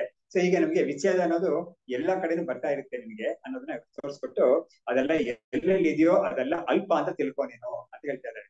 ಸೊ ಇದನ್ನ ನೋಡಿ, ನೋಡಿದಾಗ ಈ ಅಲ್ಪ ಅಂತ ಶಬ್ದ ಇದೆಯಲ್ಲ, ಅದು ತುಂಬಾ ಚೆನ್ನಾಗಿದೆ. ಅದು ಒಬ್ರು ಹೇಳ್ಬೋದು, ನೋಡು ನಾನು ಚಿಕ್ಕ ವಯಸ್ಸಲ್ಲಿ ನಾನು ತುಂಬಾ ಬೇಕಾದಷ್ಟು ತಿಂತಾ ಇದ್ದೆ, ತುಂಬಾ ಕ್ವಾಂಟಿಟಿ ತಿಂತಾ ಇದೆ. ಇವಾಗ ಒಳ್ಳೆ ಅಲ್ಪ ಆಹಾರ ಮಾತ್ರ ನಾನು ಮಾಡ್ತಾ ಇದ್ದೀನಿ, ಯಾಕಂದ್ರೆ ನಮ್ಗೆ ಅಷ್ಟೊಂದು ತಿನ್ನಕ್ ಆಗಲ್ಲ ಅಂತ ಅಲ್ಪ ಅಂತ ಕ್ವಾಂಟಿಟಿ ಕೇಳ್ತಾರೆ. ಬಟ್ ಈ ಶಾಸ್ತ್ರದಿಂದ ಅಲ್ಪ ಅಂತ ನೋಡಿದ್ರೆ ನೀನು ಎಷ್ಟು ಜಾಸ್ತಿ ತಿಂದ್ರು ಕಡಿಮೆ ತಿಂದ್ರು ಎಲ್ಲ ಕೂಡ ಅಲ್ಪಾನೇ ಅದು. ನೀನ್ ಏನೇನು ಮಾಡಿದ್ರು ಕೂಡ ನೀನ್ ಪ್ರಪಂಚದಲ್ಲಿ ಏನ್ ಮಾಡಿದ್ರು ಕೂಡ ಅದು ಅಲ್ಪ ಅನ್ನೋ ಕೋಟಿಗೆ ಬರುತ್ತೆ ಹೊರತು ಅದು ಮಹತ್ ಅಂತ ಭೂಮ ಅನ್ನೋ ಕೋಟಿಗೆ ಬರೋದೇ ಇಲ್ಲ ಅದು ಅಂತ ಹೇಳಿದ್ರು. ಇವಾಗ ಇವಾಗ ನಮ್ಗೆ ಪರಿಚಿತವಾಗಿರೋ ಕೆಲವು ಶಬ್ದಗಳೆಲ್ಲ ಹೇಳ್ತಾ ಇದ್ದಾರೆ ಶ್ಲೋಕದಿಂದ. ಯಾವುದು ಗೀತೆಯಿಂದ, ಗೀತೆಯ 2ನೇ ಅಧ್ಯಾಯದಿಂದ. ಅಚ್ಛೇದ್ಯೋಯಂ ಅದಾಹ್ಯೋಯಂ ಅಕ್ಲೇದ್ಯೋ ಅಶೋಷ್ಯ ಏವಚ ಭೂಮಾ ತಸ್ಮಾತ್ ಅಮರ್ತ್ಯೋಯಂ ಅಲ್ಪಂ ಮರ್ತ್ಯಂ ಅತದ್ವಿಧಂ ಅಂತ ಹೇಳ್ಬಿಟ್ಟು ಈ ಭೂಮಾ ಮತ್ತು ಅಲ್ಪ ಎರಡಕ್ಕೂ ಇರೋ ಇದು ವೈಲಕ್ಷಣ್ಯ ತೋರಿಸ್ತಾ ಇದ್ದಾರೆ. ಮೊದಲೇ ಒಂದು ಹೇಳ್ಬಿಟ್ರು, ಭೂಮಾ ಅನ್ನೋದ್ರಲ್ಲಿ ವಿಚ್ಛೇದ ಇರೋದೇ ಇಲ್ಲ, ಜ್ಞಾತೃಜ್ಞಾನ ಜ್ಞೇಯ ಅಂತ ತ್ರಿಪುಟಿ ಇರೋದಿಲ್ಲ. ಅಲ್ಪದಲ್ಲಿ ಮಾತ್ರ ಈ ಜ್ಞಾನ ಜ್ಞೇಯದ ತ್ರಿಪುಟಿ ಇರುತ್ತೆ. ವಿಚ್ಛೇದ ಅಂದ್ರೆ ಏನು, ಮುಗಿದೋಗುತ್ತೆ. ಒಂದು ಒಂದು ಒಂದು ವ್ಯಾಪಾರ ಅನ್ನೋದು ಮುಗಿದೋಗುತ್ತೆ, ಅದೇ ವಿಚ್ಛೇತಿ ಅನ್ನೋದು ಇದಾಗುತ್ತೆ ಅಂತ ಹೇಳಿದ್ರು. ಇವಾಗ ಇನ್ನೊಂದು ಹೇಳ್ತಾ ಇದ್ದಾರೆ, ಅಚ್ಛೇದ್ಯೋಯಂ ಅದಾಹ್ಯೋಯಂ. ಅಚ್ಛೇದ್ಯ ಅಂತ ಹೇಳಿದ್ರೆ ಅದನ್ನ ನಾವು ಛೇದ ಮಾಡಕ್ ಆಗೋದೇ ಇಲ್ಲ, ಕತ್ತಿ ಇಟ್ಕೊಂಡು ಅಥವಾ ಏನೋ ಇನ್ಸ್ಟ್ರೂಮೆಂಟ್ ಇಟ್ಕೊಂಡು ತುಂಡು ಮಾಡಕ್ ಆಗೋದೇ ಇಲ್ಲ ಅಂತ ಅಚ್ಛೇದ್ಯೋಯಂ. ಅದಾಹ್ಯೋಯಂ ಅಂದ್ರೆ ಅದನ್ನ ಬೆಂಕಿಯಿಂದ ಸುಡಕ್ ಆಗೋದಿಲ್ಲ, ಅದನ್ನ ಭಸ್ಮ ಮಾಡಕ್ ಆಗೋದಿಲ್ಲ. ಅಕ್ಲೇದ್ಯ ಅಂತ ಹೇಳಿದ್ರೆ ಏನು, ಅದನ್ನ ನೆನೆಸಕ್ ಆಗೋದಿಲ್ಲ, ನೀರ್ ಹಾಕಿ ನೆನೆಸಕ್ ಆಗೋದಿಲ್ಲ, ತೊಳೆಯಕ್ ಆಗೋದಿಲ್ಲ ಅನ್ನೋ. ಆಮೇಲೆ ಅಶೋಷ್ಯ ಅಂತ ಹೇಳಿದ್ರೆ ಅದನ್ನ ಗಾಳಿಯಿಂದ ಒಣಗ್ಸಕ್ ಆಗೋದಿಲ್ಲ ಅದನ್ನ ಅಂತ. ಇಂಥ ಒಂದು ಇದೆಯಲ್ಲ ಇದು ಆತ್ಮ ಅಂತ, ಅದೇ ಭೂಮ ಅಂತ ಹೇಳಿದ್ರು. ತಸ್ಮಾತ್ ಅಮರ್ತ್ಯೋಯಂ. ಆ ಕಾರಣದಿಂದ ಈ ಆತ್ಮ ಅನ್ನೋದು ಭೂಮ ಅನ್ನೋದು ಅದು ಮರಣಕ್ಕೆ ಒಳಪಡೋದೇ ಇಲ್ಲ. ನೋಡಿ, ಒಬ್ಬನಿಗೆ ಕತ್ತಿಯಿಂದ ಕೊಂದ್ರೆ ಅವನು ಸತ್ತೋಗ್ತಾನೆ ಅಂತ ಹೇಳ್ತೀವಿ. ಅದೇ ತರ ಬೆಂಕಿಗೆ ಬಿದ್ಬಿಟ್ಟ ಅಂತ ಹೇಳಿದ್ರೆ ಅವನು ಉಳಿಯಲ್ಲ ಇನ್ಮೇಲೆ ಅಂತ ಹೇಳ್ತೀವಿ. ಅದೇ ತರ ನೀರಲ್ಲಿ ಹೊಡ್ಕೊಂಡು ಹೋಗುತ್ತೆ, ಅಥವಾ ಗಾಳಿಗೆ ತುಂಬಾ ಇದರಲ್ಲಿ ಡಿಹೈಡ್ರೇಷನ್ ಅಂತೆಲ್ಲ ಹೇಳ್ತೀವಲ್ಲ, ಇಂಥದೆಲ್ಲ ಆಗಿ ಒಬ್ಬನಿಗೆ ಸಾವು ಅಂತ ಬರ್ಬೋದು. ಬೇರೆ ಇಲ್ಲಿ ಮಾತ್ರ ಏನಾಗುತ್ತೆ, ಈ ಭೂಮ ಅನ್ನೋದಕ್ಕೆ ಇದೆಲ್ಲ ಯಾವ್ದು ಬರೋದಿಲ್ಲ. ಏನ್ ಕಾರಣ ಅಂತ ಹೇಳಿದ್ರೆ ಈ ಈ ಬೆಂಕಿ ಅಥವಾ ಇದು ಛೇದನ ಮಾಡೋದು ಅಥವಾ ನೀರು ಇದು ಗಾಳಿ ಅದೆಲ್ಲ ಯಾವ್ದನ್ನ ಮುಟ್ಟುತ್ತೆ ಅಂತ ಹೇಳಿದ್ರೆ ಮೆಟೀರಿಯಲ್ ಆಬ್ಜೆಕ್ಟ್ಸ್ ನ ಮುಟ್ಟುತ್ತೆ. ಅದು ಯಾವ್ದು ಪಂಚಭೂತಗಳಿಂದ ಆಗಿದೆಯೋ, ಯಾವ್ದು ಉಂಟಾಗಿದೆಯೋ ಅದನ್ನೆಲ್ಲ ಇದು ಏನಾದ್ರೂ ಮಾಡುತ್ತೆ ಅದು. ಆದ್ರೆ ಆತ್ಮ ಅಂತ ವಸ್ತು ಅಲ್ವೇ ಇಲ್ಲ, ಅದು ಉಂಟಾಗಿದ್ದ ವಸ್ತುವೇ ಇಲ್ಲ ಅದು. ಅದರಿಂದ ಅದಕ್ಕೆ ಈ ಬೆಂಕಿನೋ ಅಥವಾ ಕತ್ತಿನೋ ಅಥವಾ ಗಾಳಿನೋ ನೀರೋ ಏನು ಮಾಡಕ್ ಆಗೋದೇ ಇಲ್ಲ ಆತ್ಮಗೆ ಅಂತ ಹೇಳಿ ತಸ್ಮಾತ್ ಅಮರ್ತ್ಯ. ಅದರಿಂದ ಇದು ಮರಣಕ್ಕೆ ಒಳಗಾಗೋದೇ ಇಲ್ಲ ಇದು ಆತ್ಮ ಅನ್ನೋದು. ಅಲ್ಪಂ ಮರ್ತ್ಯಂ ಅತದ್ವಿಧಂ ಅಂದ್ರೆ ಈ ತರ ಇಲ್ಲ. ಅಲ್ಪವಾಗಿರೋದು ಯಾವ್ದಿದೆಯೋ ಅದು ಮರ್ತ್ಯಂ ಅಂದ್ರೆ ಏನದು, ಅದು ಹೋಗ್ಬಿಡುತ್ತೆ, ಕಾಲಾಂತರದಲ್ಲಿ ಇದು ಹೋಗ್ಬಿಡುತ್ತೆ, ಅದು ಮರಣ ಹೊಂದ್ಬಿಡುತ್ತೆ ಅದು. ಆಮೇಲೆ ಇದು ಅತದ್ವಿಧಂ ಅಂತ ಹೇಳಿದ್ರೆ ಈ ಭೂಮಾ ತರ ಅಲ್ಲ ಅದು ಅಂತ. ಅಂದ್ರೆ ಏನಾಯ್ತು, ಈ ಮರ್ತ್ಯ ಅನ್ನೋ ಕೊಟ್ಟಿಗೆ ಅಥವಾ ಅಲ್ಪ ಅನ್ನೋ ಕೊಟ್ಟಿಗೆ ಯಾವ್ದಾವ್ದು ಇದೆಯೋ ಅದು ಎಲ್ಲವೂ ಕೂಡ ಬೆಂಕಿಯಿಂದ ಹೋಗೋದು ಅಥವಾ ನೀರಿಂದ ನಾಶ ಆಗೋದು ಅಥವಾ ಕತ್ತಿಯಿಂದ ನಾಶ ಆಗೋದು, ಏನೋ ಒಂದು ನಾಶ ಅದಕ್ಕೆ ಬಂದೇ ಬರುತ್ತೆ ಅಂತ ಇದೆ. ಸೊ ಹೀಗೆ ಎರಡಕ್ಕೂ ಒಂದು ವೈಲಕ್ಷಣ್ಯವನ್ನು ತೋರಿಸೋದು. ಮುಂದಕ್ಕೆ ಸಂಸಾರ ಕಾಲೇ ಮಸ್ತಿ ನ ಮುಕ್ತೌ ಅಲ್ಪತಾ ತತಃ ಮುಕ್ತೌ ಜ್ಞಾನ ನಿವರ್ತ್ಯತ್ವಾತ್ ಮರ್ತ್ಯಂ ಜಗದಿದಿ ಈರ್ಯತೆ. ಇವಾಗ ಈ ಭೂಮ ಅನ್ನೋದು ಸಂಸಾರ ಕಾಲದಲ್ಲೂ ಇರುತ್ತೆ, ಮುಕ್ತಿ ಕಾಲದಲ್ಲೂ ಇರುತ್ತೆ ಭೂಮ. ಅದು ಯಾವಾಗಲೂ ಇಲ್ಲದೆ ಹೋಗೋದೇ ಇಲ್ಲ ಅದು. ಆದ್ರೆ ಈ ಅದಕ್ಕೆ ವಿಲಕ್ಷಣವಾಗಿರೋ ಈ ಅಲ್ಪ ಅನ್ನೋದು ಸಂಸಾರ ಕಾಲದಲ್ಲೂ ಇರುತ್ತೆ, ಅದು ಮುಕ್ತಿ ಕಾಲದಲ್ಲಿ ಇರೋದೇ ಇಲ್ಲ. ಅದು ಮುಕ್ತಿ ಕಾಲ ಅಂದ್ರೆ ಮುಕ್ತಿ ಸ್ಥಿತಿಯಲ್ಲಿ, ಮುಕ್ತಿ ಅವಸ್ಥೆಯಲ್ಲಿ ಅಲ್ಪ ಅನ್ನೋದು ಅಂದ್ರೆ ಜಗತ್ತನ್ನೋದು ಇರೋದೇ ಇಲ್ಲ ಅಲ್ಲಿ ಅಂತ. ಅಲ್ಪತಾ ತತಃ ಅದರಿಂದನೇ ಅಲ್ಪ. ಅದಕ್ಕೆ ಇದರಿಂದ ಕಾಲಾಂತರ ಅಥವಾ ಅವಸ್ಥಾಂತರ. ನೋಡಿ, ಸಂಸಾರ ಅವಸ್ಥೆ ಅಂತ ಒಂದಿದೆ, ಮುಕ್ತಿ ಅವಸ್ಥೆ ಅಂತ ಒಂದಿದೆ. ಅವಾಗ ಆ ಸಂಸಾರ ಅವಸ್ಥೆಯಲ್ಲಿ ಮಾತ್ರ ಈ ಜಗತ್ತೆಲ್ಲ ಇರೋದು, ಮುಕ್ತಿ ಅವಸ್ಥೆಯಲ್ಲಿ ಇರೋದೇ ಇಲ್ಲ. ಅವಾಗ ಏನಾಯ್ತು, ಅಲ್ಪತ್ವ ಬಂದದಕ್ಕೆ. ಒಂದ್ ಸಮಯ ಇದ್ದು ಇನ್ನೊಂದು ಸಮಯದಲ್ಲಿ ಇಲ್ಲದೆ ಹೋಯ್ತು, ಒಂದು ಅವಸ್ಥೆಯಲ್ಲಿ ಇದ್ದು ಇನ್ನೊಂದು ಅವಸ್ಥೆಯಲ್ಲಿ ಇಲ್ಲದೆ ಹೋಯ್ತು, ಅವಾಗ ಅದಕ್ಕೆ ಅಲ್ಪತಾ ಅಂತ ಬಂದ್ಬಿಡ್ತದಕ್ಕೆ. ಅದಕ್ಕೆ ನಮ್ಗೆ ಇದರಲ್ಲಿ ಕೂಡ ಈ ದಕ್ಷಿಣಾಮೂರ್ತಿ ಸ್ತೋತ್ರದಲ್ಲಿ ದೇಹಂ ಪ್ರಾಣಂ ಅಪೀಂದ್ರಿಯಾಣ್ಯಪಿ ಚಲಾಂ ಬುದ್ಧಿಂ ಚ ಶೂನ್ಯಂ ವಿದುಹು ಸ್ತ್ರೀ ಬಾಲ ಅಂತ ಜಡೋಪನಿಷತ್ ಅದು ಬರುತ್ತೆ. ಆಮೇಲೆ ಇನ್ನೊಂದು ಇದು ಜಾಗೃತಾದ ಅವಸ್ಥಾಸು ಅದು ಬರುತ್ತಲ್ಲ ಇನ್ನೊಂದು ಮುಂದಿನ ಶ್ಲೋಕದಲ್ಲಿ. ಸೊ ಹೀಗಾಗಿ ಈ ಎಲ್ಲ ಅವಸ್ಥೆಗಳಲ್ಲೂ ಕೂಡ ಜಾಗೃತಾದ ಅವಸ್ಥೆಗಳು, ಆಮೇಲೆ ಬಾಲ್ಯಾದಿಷು ಜಾಗೃತಾದಿಷು ತಥಾ ಸರ್ವಾಸ್ವಸ್ಥಾಸ್ವಪಿ ಅಂತ. ಸರ್ವಾಸ್ವಸ್ಥಾಸ್ವಪಿ ಅಂತ ಹೇಳಿದ್ರೆ ಅದು ತುಂಬಾ ಮುಖ್ಯ. ಎಷ್ಟೋ ಅವಸ್ಥೆಗಳು ಏನ್ ಮಾಡಿದ್ರು, ಬಾಲ್ಯಾದಿ ಅವಸ್ಥೆಗಳು ನಮ್ಗೆ ಎಲ್ಲರಿಗೂ ಚೆನ್ನಾಗಿ ಗೊತ್ತಾಗುತ್ತೆ. ಅದು ಏನು ಬಾಲ್ಯ ಕೌಮಾರ್ಯ ಅಂತೆಲ್ಲ ಬರ್ತಲ್ಲ, ಯೌವನಾವಸ್ಥೆ, ಆಮೇಲೆ ವೃದ್ಧಾವಸ್ಥೆ ಅಂತೆಲ್ಲ ಬರುತ್ತೆ. ಆದ್ರೆ ಅದೇ ಅದೊಂಥರ 3 ಅವಸ್ಥೆಗಳು, ಬೇರೆ ಬೇರೆ 3 ಅವಸ್ಥೆಗಳು ಎಲ್ಲರಿಗೂ ಚೆನ್ನಾಗುತ್ತೆ. ಆದ್ರೆ ಈ ಸರ್ವಾಸ್ವಸ್ಥಾ ಅಂತ ಹೇಳಿದ್ರಲ್ಲ ಅದು ತುಂಬಾ ಮುಖ್ಯ. ಯಾಕಂದ್ರೆ ಈ ಈ ಜಾಗೃತಾದಿ ಅವಸ್ಥೆಗಳು ಮಧ್ಯದ ಒಳಗಡೆನೆ ನಮ್ಗೆ ಬೇರೆ ಬೇರೆ ಅವಸ್ಥೆಗಳೆಲ್ಲ ಇರುತ್ತೆ. ನೋಡಿ, ಒಬ್ಬನಿಗೆ ಆರೋಗ್ಯವಾದ ಒಂದು ಅವಸ್ಥೆ ಇದೆ, ಆಮೇಲೆ ರೋಗಾವಸ್ಥೆ ಅಂತ ಒಂದು ಬರ್ಬೋದು. ಇದು ಕೂಡ ನಮ್ಗೆ ಬೇರೆ ಬೇರೆ ಅವಸ್ಥೆಗಳೇ ಇದು. ಆಮೇಲೆ ಒಬ್ಬನಿಗೆ ತುಂಬಾ ಚೆನ್ನಾಗಿದ್ದಾನೆ, ಶ್ರೀಮಂತನಾಗಿದ್ದಾನೆ ಅಂತ ಒಂದು ಅವಸ್ಥೆ ಇರ್ಬೋದು. ಇನ್ನೊಂದು ಸಂಬಂಧಿಯಲ್ಲಿ ಅದು ಹೊಟ್ಟೋಯ್ತು ಅಥವಾ ಈ ಕಷ್ಟ ಬಂತು ಅಂತ ಒಂದು ಸ್ಥಿತಿ ಇರ್ಬೋದು. ಆಮೇಲೆ ಚೆನ್ನಾಗಿ ಏನು ವಿದ್ಯೆನೂ ಇಲ್ಲ ಇವನಿಗೆ, ಇವನಿನ್ನ ಕಲಿತಾ ಇದ್ದಾನೆ ಅಂತ ಒಂದು ಅವಸ್ಥೆ ಇರುತ್ತೆ. ಎಲ್ಲ ಚೆನ್ನಾಗಿ ಕಲ್ತಿದ್ದಾನೆ ಅಂತ ಒಂದು ವಿದ್ಯಾವಸ್ಥೆ ಅಂತ ಒಂದು ಇರುತ್ತೆ. ಸೊ ಹೀಗೆ ನಮಗೆ ಬೇಕಾದಷ್ಟು ಅವಸ್ಥೆ ಇರುತ್ತೆ. ಆಮೇಲೆ ಲೋಕದಲ್ಲಿ ಒಳ್ಳೆ ಹೆಸರು ಪಡ್ಕೊಂಡಿದ್ದಾನೆ, ಅವ್ನಿಗೆ ಏನು ಅಪವಾದ ಇಲ್ಲಪ್ಪ ಅಂತ ಒಂದು ಅವಸ್ಥೆ ಇರುತ್ತೆ. ಏನೋ ಒಂದು ಸಂದರ್ಭದಲ್ಲಿ ಸ್ವಲ್ಪ ಅವ್ನಿಗೆ ಗ್ರಾಚಾರ ತಪ್ಪೋಗ್ಬಿಟ್ರೆ ಅವನ ಮೇಲೆ ಬೇಕಾದಷ್ಟು ಅಪವಾದ ಎಲ್ಲ ಆಗ್ಬಿಡುತ್ತೆ. ಅದು ಅವಾಗ ಅವನಿಗೆ ಮಾನ ಅಪಮಾನ ಎಲ್ಲ ತುಂಬಾ ಆಗ್ಬಿಡುತ್ತೆ. ಅದು ಸೊ ಮಾನ ಇದ್ರೆ ಎಲ್ಲರಿಗೂ ತುಂಬಾ ಸಂತೋಷ ಆಗುತ್ತೆ, ಅಪಮಾನ ಮಾತ್ರ ಬಂದ್ಬಿಟ್ರೆ ಯಾರಿಗೂ ತಡೀಕ್ ಆಗೋದಿಲ್ಲ ಅದನ್ನ. ಹಾಗೆ ಈ ಅವಸ್ಥೆಗಳೆಲ್ಲ ಇದೆಯಲ್ಲ, ಆದ್ರೆ ಇದೇನೇ ಅವಸ್ಥೆಗಳಾದ್ರೂ ಕೂಡ ಈ ಆತ್ಮ ಮಾತ್ರ ಬದಲಾಗದೆ ಹಾಗೆ ಇರುತ್ತೆ ಅನ್ನೋದನ್ನ ಆ ಶ್ಲೋಕದಲ್ಲಿ ಹೇಳಿದ್ದಾರೆ ದಕ್ಷಿಣಾಮೂರ್ತಿ. ಇವ್ರು ಇಲ್ಲಿ ಹೇಳ್ತಾ ಇದಾರೆ, ಸಂಸಾರ ಕಾಲದಲ್ಲಿ ಮಾತ್ರ ಈ ಜಗತ್ತತ್ತ ಇರೋದು. ಅವಾಗ ಏನಾಯ್ತು, ಎಲ್ಲಾ ಅವಸ್ಥೆಗಳು ಸೇರ್ಕೊಂಡಿರೋದು. ಆದ್ರೆ ಮುಕ್ತಿಯಲ್ಲಿ ಯಾವುದೇ ಅವಸ್ಥೆ ಕೂಡ ಇರೋದೇ ಇಲ್ಲ. ಜಾಗೃತ ಸ್ವಪ್ನ ಸೃಷ್ಟಿ ಇರೋದಿಲ್ಲ, ಆಮೇಲೆ ಇದು ಜನ್ಮನೇ ಇರೋದಿಲ್ಲಲ್ಲ. ಆದ್ರಿಂದ ಇವ್ಗೆ ಈ ಬಾಲ್ಯ ಕೌಮಾರ್ಯ ಇಂಥದೆಲ್ಲ ಕೂಡ ಇರೋದೇ ಇಲ್ಲ ಅಂತ. ಮುಕ್ತವು ಜ್ಞಾನ ನಿವೃತ್ತಿಯತ್ವಾತ್ ಮರ್ತ್ಯಂ ಜಗತ್ತಿತಿ ಈರ್ಯತೆ. ಸೊ ಹಾಗಾಗಿ ಈ ಮುಕ್ತಿಯಲ್ಲಿ ಜಗತ್ತನ್ನೋದು ಇರೋದಿಲ್ಲ. ಯಾತಿಗೆ ಇರೋದಿಲ್ಲ ಅಂತ ಹೇಳಿದ್ರೆ, ಜ್ಞಾನ ನಿವೃತ್ತಿಯತ್ವ. ಜ್ಞಾನ ಅಂದ್ರೆ ಏನು? ಆತ್ಮಜ್ಞಾನ, ಬ್ರಹ್ಮಜ್ಞಾನ. ಆ ಬ್ರಹ್ಮಜ್ಞಾನದಿಂದ ಏನಾಗುತ್ತೆ, ಈ ಮಿಥ್ಯೆಯಾದ ಈ ಜಗತ್ತನ್ನೋದು, ಆಮೇಲೆ ಮಿಥ್ಯೆಯಾದ ಜೀವತ್ವ, ಜೀವ ಭಾವ ಅನ್ನೋದು ಅದು ಹೋಗುತ್ತೆ. ಅದು ಯಾವ್ದ್ರಿಂದ? ಜ್ಞಾನದಿಂದ ಹೋಗುತ್ತೆ. ಅದು ಹೇಗೆ, ಈ ಹಗ್ಗದಲ್ಲಿ ಕಂಡಿರೋ ಹಾವು, ಇದು ಹಗ್ಗ ಅಂತ ತಿಳ್ಕೊಂಡಿದ ತಕ್ಷಣ ಏನಾಗುತ್ತೆ, ಈ ಹಾವು ಅನ್ನೋದು ನಿವೃತ್ತಿ ಆಗುತ್ತೆ. ಅದು ಹಾವು ಏನು ಸತ್ತೋಗ್ಲಿಲ್ಲ ಅಲ್ಲಿ. ಹಾವನ್ನ ಯಾರು ಕೋಲಿಂದ ಹಾಕಿ ಅದನ್ನ ಬಡದು ಗಿಡದು ಏನೋ ಸಾಯಿಸ್ಲಿಲ್ಲ ಅದನ್ನ. ಆದ್ರೆ ಈ ರೋಪ್ ಅಂತ ತಿಳ್ಕೊಂಡಿದ ತಕ್ಷಣ, ಇದು ಹಗ್ಗ ಇರೋದನ್ನ ತಿಳ್ಕೊಂಡಿದ ತಕ್ಷಣ ಈ ಹಾವುನ ಒಂದು ಭಾವ ಈಗ ಹೊಟ್ಟೋಗುತ್ತೆ. ಇದು ಹಾವು ಅಂತ ಒಂದು ಬುದ್ಧಿ ನಮ್ಗೆ ಹೊಟ್ಟೋಗುತ್ತೆ. ಇದಕ್ಕೆ ನಿವೃತ್ತಿ ಮತ್ತು ಇದು ನಾಶ ಮತ್ತು ನಿವೃತ್ತಿ ಅಂತ ಎರಡನ್ನ ಹೇಳ್ತಾರೆ, ಬೇರೆ ಬೇರೆ ಹೇಳ್ತಾರೆ. ಬಟ್ ಈ ನೆನಕೆ ಇಲ್ಲಿ ಈ ಜಗತ್ತನ್ನೋದು ಮುಕ್ತಿ ಅವಸ್ಥೆಯಲ್ಲಿ ಇರೋದೇ ಇಲ್ಲ. ಯಾಕೆಂದ್ರೆ ಅದು ಜಗತ್ತು ನಾಶ ಆಯ್ತು ಅಥವಾ ಸತ್ತೋಯ್ತು ಅಂತ ಅದರಲ್ಲಿ ಪುಡಿ ಪುಡಿ ಆಯ್ತು, ಲಯ ಆಯ್ತು ಅಂತ ಅಲ್ವೇ ಇಲ್ಲ. ಜ್ಞಾನದಿಂದ ನಿವೃತ್ತಿ ಆಯ್ತು ಅಷ್ಟೇನೆ. ಹೇಗೆ ಹಗ್ಗ ಅನ್ನೋ ಜ್ಞಾನದಿಂದ ಹಾವು ಅಂತ ಒಂದು ಬುದ್ಧಿ ಹೋಯ್ತು, ಅದೇ ತರ ಈ ಜಗತ್ತನ್ನೋ ಬುದ್ಧಿನೂ ಹೋಯ್ತು. ಜೊತೆಗೆ ಈ ಜಗತ್ತಿಗೆ ಅಂಟ್ಕೊಂಡಿರೋ ಈ ಜೀವತ್ವ ಅಂತ ಒಂದಿದೆಯಲ್ಲ, ಅದು ಬುದ್ಧಿನೂ ಹೋಯ್ತು. ನಾನು ಜೀವ ಅನ್ನೋ ಬುದ್ಧಿನೂ ಹೋಯ್ತು. ನನಗೆ ಜೀವತ್ವ ಅಂತ ಒಂದು ಅವಸ್ಥೆ ಇದೆ, ಅದು ಸಂಬಂಧಪಟ್ಟಿದ್ದು ಸುಖಿ ದುಃಖಿ ಕರ್ತ ಭೋಕ್ತ ಎಲ್ಲವೂ ಕೂಡ ಈ ಜ್ಞಾನದಿಂದ ಹೊರಟೋಗುತ್ತೆ ಅಂತ. ಮುಂದಕ್ಕೆ ಸಂಸಾರ ಮೋಕ್ಷಯೋರ್ ಭೂಮಾ ವಿದ್ಯತೆ ಸೋ ಅಮೃತತ್ವತಃ ಅಖಂಡೈಕ ರಸಾನಂದ ಸೋಯಂ ಆತ್ಮ ಸ್ವಯಂ ಪ್ರಭಃ ಅಂತ ಹೇಳ್ಬಿಟ್ಟು ಆತ್ಮಸ್ವರೂಪದ ಒಂದು ಭೂಮಾ ಸ್ವರೂಪದ ಒಂದು ಸ್ವರೂಪ ಏನು ಅಂತ ಹೇಳ್ತಾ ಇದ್ದಾರೆ. ಸಂಸಾರ ಮೋಕ್ಷಯೋಹೋ ಭೂಮಾ ವಿದ್ಯತೆ ಸೋ ಅಮೃತತ್ವತಃ.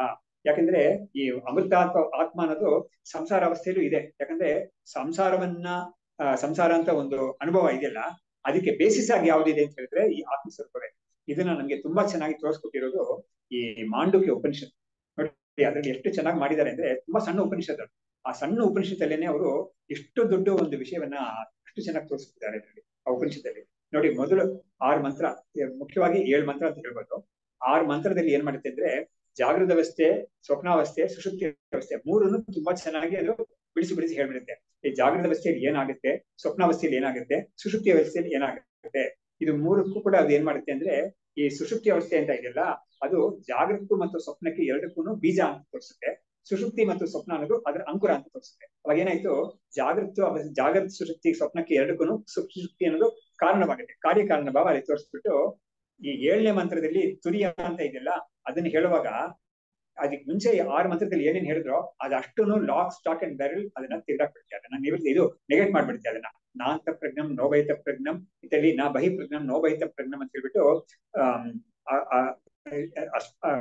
ಏನು ಅಸ್ಪರ್ಶಂ ಅದೃಷ್ಟಂ ಅಸ್ಪರ್ಶಂ ಪ್ರಪಂಚೋಪಶಮಂ ಶಾಂತಂ ಶಿವಂ ಅದ್ವೈತಂ ಅಂತ ಹೇಳಿ ಅದನ್ನ ಇಡೀ ಸಂಸಾರವನ್ನು, ಇಡೀ ಪ್ರಪಂಚವನ್ನು ಪೂರ್ತಿ ನೋಡಿ.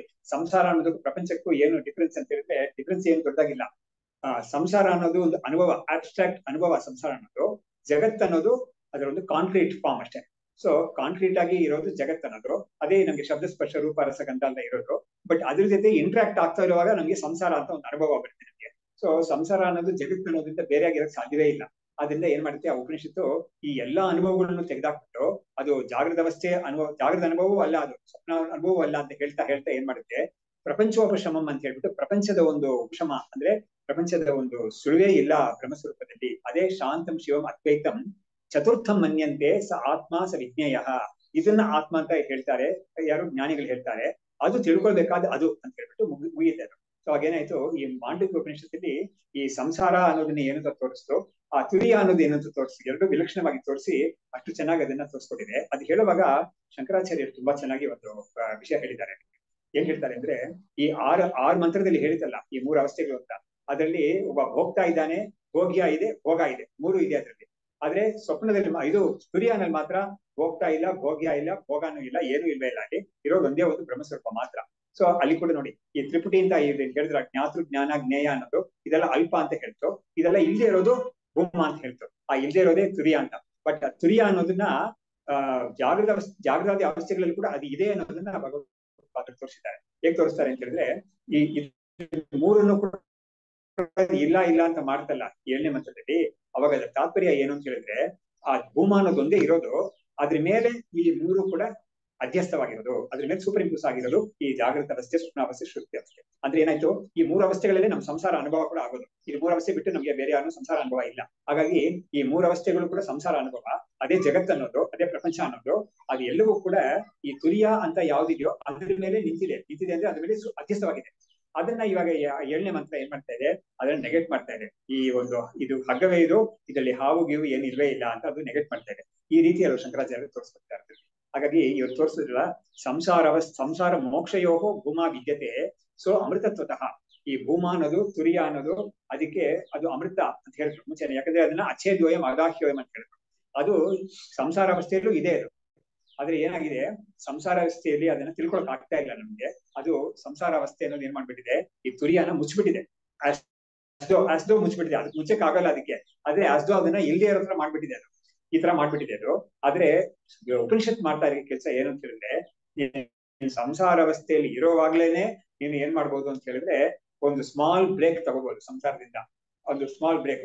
ಆ ಬ್ರೇಕ್ ಅನ್ನೋದು it could be a physical break also, or ಇದು ಇಂಟೆಲೆಕ್ಚುಯಲ್ ಬ್ರೇಕ್. ಅದು ಸಾಧ್ಯವಾಗುತ್ತೆ ನನಗೆ. ಈ ಫಿಸಿಕಲ್ ಬ್ರೇಕ್ ಅನ್ನೋದೇ ನಾವು ಒಂದು ದೇಶಾಂತರಕ್ಕೆ ಹೋಗೋದು ಅಥವಾ ಒಂದು ಏಕಾಂತ ಸ್ಥಳಕ್ಕೆ ಹೋಗೋದು ಅಂತದೆಲ್ಲ ಮಾಡೋದು ಅನ್ನೋದು. ಸ್ವಲ್ಪ ಫಿಸಿಕಲ್ ಆಗಿ ನಾನು ಜಾಗ ಬಿಟ್ಟು ಹೋಗ್ತೀನಿ, ಈ ಒಂದು ವಿಷಯಗಳ ನಮ್ಗೆ ಯಾವ್ದು ಇರೋದಿಲ್ಲ ಅಂತ ಮೇಲೆ ನಾವಾಗ ಈ ಆತ್ಮನ ಬಗ್ಗೆ ಚೆನ್ನಾಗಿ ಚಿಂತನೆ ಮಾಡಕ್ಕಾಗುತ್ತೆ ಅಂತ ತಿಳ್ಕೊಳ್ಳೋದು ಅದು. ಬಟ್ ಇನ್ನೊಂದು ಟೈಪ್ ಆಫ್ ಬ್ರೇಕ್ ಇದೆಯಲ್ಲ, ಅದೇನು ಅಂತ ಹೇಳಿದ್ರೆ, ನೀನು ಇದೆಲ್ಲ ಇರುವಾಗ್ಲೇನೆ ಮಧ್ಯದಲ್ಲೇನೆ ನೀನ್ ಏನ್ ಮಾಡ್ಬೋದು, ಅವಾಗ ನಿನಗೆ ಈ ತುರಿಯ ಮಂತ್ರ ಅಂತ ಒಂದಿದೆ, ತುರಿಯ ಹೇಳ್ತಾನ ಶಾಂತ ಪ್ರಜ್ಞಂ ನೋಬೈತ ಪ್ರಜ್ಞಂ, ಆ ಮಂತ್ರವನ್ನು ಅರ್ಥ ಸಮೇತ ಒಂದ್ಸತಿ ನೀನ್ ಕೇಳ್ಕೊಂಡ್ಬಿಟ್ರೆ ನಿನ್ಗೆ ಮನಸ್ಥಿತಿ ಆ ಒಂದು ಸ್ವಲ್ಪ ಹೊತ್ತಿಗಾದ್ರೂ ನಿನಗೆ ಇದೆಲ್ಲ ಇಲ್ಲ ನನ್ಗೆ ಅಂತ ಗೊತ್ತಾಗುತ್ತೆ ನಿನಗೆ. ಹಾಗಾಗಿ ಆ ರೀತಿಯಲ್ಲಿ ಕೂಡ ನೀನೆಲ್ಲ ಬ್ರೇಕ್ ಮಾಡಿ ನೀನು ಅದನ್ನ ತಿಳ್ಕೊಳ್ಳೋಕೆ ಸಾಧ್ಯವಾಗುತ್ತೆ. ಹಾಗಾಗಿ ಸಂಸಾರದಲ್ಲಿ ಇರುವಾಗ್ಲೇನೆ ಈ ಸಂಸಾರ ಅವಸ್ಥೆ ಇಲ್ಲೇ ಇರೋ ಸ್ಥಿತಿಯನ್ನ ನೀನು ತಿಳ್ಕೊಬಹುದು ಅಂತ. ಆ ಸ್ಥಿತಿಯನ್ನ ನಮ್ಗೆ ಅವಾಗ ಈ ಉಪನಿಷತ್ತು ಅಲ್ಲಲ್ಲಿ ತೋರಿಸ್ಕೊಟ್ಟಿದೆ ನಾನು. ನೋಡಿ, ಒಂದು ಉದಾಹರಣೆ ಕೊಡ್ಬೋದು ಅಂದ್ರೆ, ಈ ಗೀತೆಯಲ್ಲಿ 2ನೇ ಅಧ್ಯಾಯದಲ್ಲಿ ಕೆಳಗಡೆ ಒಂದು ಕೊನೆಯಲ್ಲಿ ಒಂದು ಬರುತ್ತೆ, ಯಾನಿಶಾ ಸರ್ವಭೂತಾನಾಂ ತಸ್ಯಾಂ ಜಾಗೃತಿ ಸಂಯಮಿ ಯಸ್ಯಾಂ ಜಾಗೃತಿ ಭೂತಾನಿ ಸಾನಿಶಾ ಪಶ್ಯತು ಮುನೇ ಅಂತ ಬರುತ್ತೆ. ಅಲ್ಲಿ ತುಂಬಾ ಚೆನ್ನಾಗಿ ಈ 2 ಸ್ಟ್ಯಾಂಡ್ ಪಾಯಿಂಟ್ಸ್ ತೋರಿಸ್ಕೊಡ್ತೇವೆ.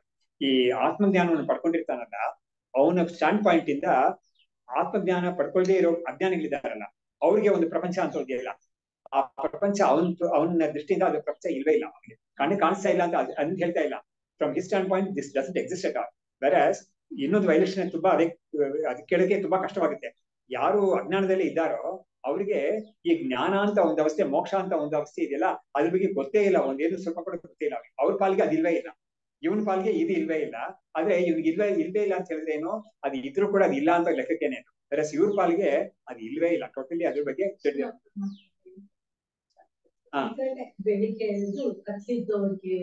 ಕರೆಕ್ಟ್, ಹೌದು ಅದೇನೆ. ಸೊ ಹಾಗಾಗಿ ಯಾ ನಿಶಾ, ಅದೇನೆ ಇದು ನಿಶಾ ಅಂದ್ರೆ ಕತ್ತಲೆ ಅಥವಾ ರಾತ್ರಿ ಅಂತ, ಜಾಗೃತಿ ಅಂತ ಹೇಳಿದ್ರೆ ಅದರಲ್ಲಿ ಎಚ್ಚರವಾಗಿದ್ದಾರೆ ಅಂತ. ಸೊ ಎರಡನೇ ಅಧ್ಯಾಯದಲ್ಲಿ ಬರೆಸ್ಬೇಕು, ಕೊನೆಯಲ್ಲಿ ಬರ್ತಿದ್ರು. ಸೊ ಹೀಗೆ ಜ್ಞಾನಿಯ ದೃಷ್ಟಿ, ಅಜ್ಞಾನಿಯ ದೃಷ್ಟಿ ಅಂತ 2 ಸ್ಟ್ಯಾಂಡ್ ಪಾಯಿಂಟ್ಸ್ ಇರ್ತೇನೆ. ಸೊ ನೋಡಿ, ಆ ಸ್ಟ್ಯಾಂಡ್ ಪಾಯಿಂಟ್ಸ್ ಅಂತ ನಾವು ಯಾವಾಗ ನೋಡ್ಬಿಟ್ಟು ಅವಾಗ ಆಕ್ಚುಲಿ ಕಾಂಕ್ರೀಟ್ ಆಗಿ ಒಂದು ಪ್ರಪಂಚ ಇಲ್ಲ ಅಂತ ನಾವು ತೀರ್ಮಾನ ಮಾಡ್ಬೋದು. ನೋಡಿ, ಅದ್ರ ಬಗ್ಗೆ ಮಾತಾಡ್ಲೇ ಇಲ್ಲ ಅಲ್ಲಿ. ಸೊ ಸ್ಟ್ಯಾಂಡ್ ಪಾಯಿಂಟ್ ಅಷ್ಟೇನೆ 2 ಕೂಡ. ಈ ಪ್ರಪಂಚ ಇದೆ, ನಾನು ಜೀವನಾಗಿದ್ದೀನಿ, ನಾನು ಸಂಸಾರಿಯಾಗಿದ್ದೀನಿ ಅಂತ ಒಂದು ಬುದ್ಧಿ ಇದೆಯಲ್ಲ, ಅದುವೇ ಸಂಸಾರ ಅನ್ನೋದು. ಸೊ ಅದು ಕಾಂಕ್ರೀಟ್ ಅಲ್ವೇ ಇಲ್ಲ, ಅದು ಒಂದು ಅಬ್ಸ್ಟ್ರಾಕ್ಟ್ ಫೀಲಿಂಗ್, ಅದು ಒಂದು ನೋಷನ್ ಅಷ್ಟೇನೆ. ಅದು ವೆರಸ್ ಆತ್ಮಜ್ಞಾನ ಅಂತ ಒಂದಿದೆಯಲ್ಲ, ಅದು ಕೂಡ ಒಂದು ರೀತಿಯಾದ ಒಂದು ಅಂಡರ್ಸ್ಟ್ಯಾಂಡಿಂಗ್ ಆರ್ ಒಂದು ರೀತಿಯಾದ ಜ್ಞಾನ ಅದು. ಸೊ ಹಾಗಾಗಿ ಆ ಜ್ಞಾನದ ಪಾಯಿಂಟ್ ಆಫ್ ವ್ಯೂ ನೋಡಿದಾಗ ಇದು ಪೂರ್ತಿ ಅಜ್ಞಾನ ಅಂದ್ರೆ ಇದು ಇಲ್ವೇ ಇಲ್ಲ. ಇದು ವೆರಸ್ ಅಜ್ಞಾನದಲ್ಲಿ ಇದ್ದಾರಲ್ಲ, ಇವ್ರ ಪಾಲಿಗೆ ಆ ಜ್ಞಾನ ಅನ್ನೋದು ಗೊತ್ತೇ ಇಲ್ಲ ಅವರಿಗೆ, ಅಂತ ಒಂದು ಸ್ಥಿತಿ ಇರೋದೇ ಗೊತ್ತಿಲ್ಲ ಅವರಿಗೆ. ಈ ತರ ಒಂದು ಇದನ್ನ ಅಲ್ಲಿ ತೋರಿಸ್ಕೊಟ್ಟಿದ್ದಾರೆ. ಸೊ ಇವ್ರು ಹೇಳ್ತಾ ಇದ್ದಾರೆ, ಸಂಸಾರ ಮೋಕ್ಷಯೋಗೋ ಭೂಮಾ ವಿದ್ಯತೆ ಸೊ ಅಮೃತತ್ವತಃ ಅಖಂಡೈಕ ರಸಾನಂದ ಸೋಯಮಾತ್ಮ ಸ್ವಯಂ ಪ್ರಭಃ. ಇಂಥ ಆತ್ಮಸ್ವರೂಪ ಎಂಥದ್ದು ಅಂತ ಹೇಳಿದ್ರೆ ಅಖಂಡ ಏಕರಸ ಆನಂದ. ಇದರಲ್ಲಿ ಒಂದು ಖಂಡ ಅಂತ ಹೇಳಿದ್ರೆ ತುಂಡು ಅಂತ, ಬಟ್ ಆತರ ಇಲ್ಲದೆ ಇದು ಹೋಮೋಜಿನಿಯಸ್ ಅಂತ ಹೇಳ್ತಾರಲ್ಲ, ಆತರ ಯಾವಾಗ್ಲೂ ಇದ್ಕೊಂಡಿರೋ ಚೈತನ್ಯ ಸ್ವರೂಪ ಇದು, ಯಾವಾಗ್ಲೂ ಆನಂದ ಸ್ವರೂಪವಾಗಿ ಇದೆ ಅದು ಆತ್ಮ ಸ್ವರೂಪ ಅರ್ಥನೇ ಇದು ಸ್ವಯಂ ಪ್ರಭಾ, ಇದು ಸ್ವಯಂ ಪ್ರಕಾಶವಾದ ವಸ್ತುವಾಗಿದೆ. ಇದಕ್ಕೆ ಇನ್ನೊಂದ್ರಿಂದ ಇದನ್ನ ಬೆಳಗಬೇಕು ಅಂತ ಇಲ್ಲ. ಇದ್ರ ರೇಂಜ್ ಅಲ್ಲಿ ಯಾವ್ದಾದ್ರು ಬಂದ್ರೆ ಅದು ಬೆಳಗಲ್ಪಡುತ್ತೆ ಅಷ್ಟೇನೆ. ಇದಕ್ಕೆ ಬೆಳಕು ಇನ್ನೊಂದ್ ಕಡೆಯಿಂದ ಬರಬೇಕಾದ ಅವಶ್ಯಕತೆನೇ ಇಲ್ಲ ಅಂತ ಹೇಳ್ಬಿಟ್ಟು ಈ ಆತ್ಮ ಮತ್ತು ಅನಾತ್ಮ ಅನ್ನೋ ಸ್ವರೂಪವನ್ನ ಆ ಒಂದು 4-5 ಶ್ಲೋಕಗಳಲ್ಲಿ ತುಂಬಾ ಚೆನ್ನಾಗಿ ತೋರಿಸ್ತಾರೆ. ಇದಕ್ಕೆ ಮುಂದಕ್ಕೆ ಮೂರ್ಛಾಸುಪ್ತ್ಯೋ ತಾದೃಶೋಯಂ ಅಜ್ಞಾನೇನ ತಿರೋಹಿತಃ ಸಮಾಧಿ ಸುಪ್ತಿ ಮೂರ್ಛಾಸು ಭಾಸತೆ ಸಾಧನಂ ವಿನ ಅಂತ ಹೇಳ್ಬಿಟ್ಟು ಇನ್ನೂ ಸ್ವಲ್ಪ 1-2 ವಿಷಯ ಮೂರ್ಛೆ ಸುಷುಪ್ತಿ ಸಮಾಧಿ ಅಂತ ವಿಷಯಗಳೆಲ್ಲ ತಗೊಂಡು ಹೇಳ್ತಾ ಇದ್ದಾರೆ. ಆ ವಿಷಯವನ್ನ ನಾವು ಮುಂದೆ ನೋಡೋಣ. ಇಲ್ಲಿಗೆ ಮುಗಿಸೋಣ. ಶಾಸ್ತ್ರಂ ಶಾರೀರ ಮೀಮಾಂಸಾ ದೇವಸ್ತು ಪರಮೇಶ್ವರಃ ಆಚಾರ್ಯ ಶಂಕರಾಚಾರ್ಯ ಸಂತು ಮೇ ಜನ್ಮ ಜನ್ಮಹಿ ವಿದ್ಯಾವಿನಯ ಸಂಪನ್ನಂ ಭೀತರಾಗಂ ವಿವೇಕಿನಂ ವಂದೇ ವೇದಾಂತ ತತ್ವಜ್ಞಂ ವಿದುಷೇಖರ ಭಾರತೀ. ಓಂ ತತ್ಸತ್.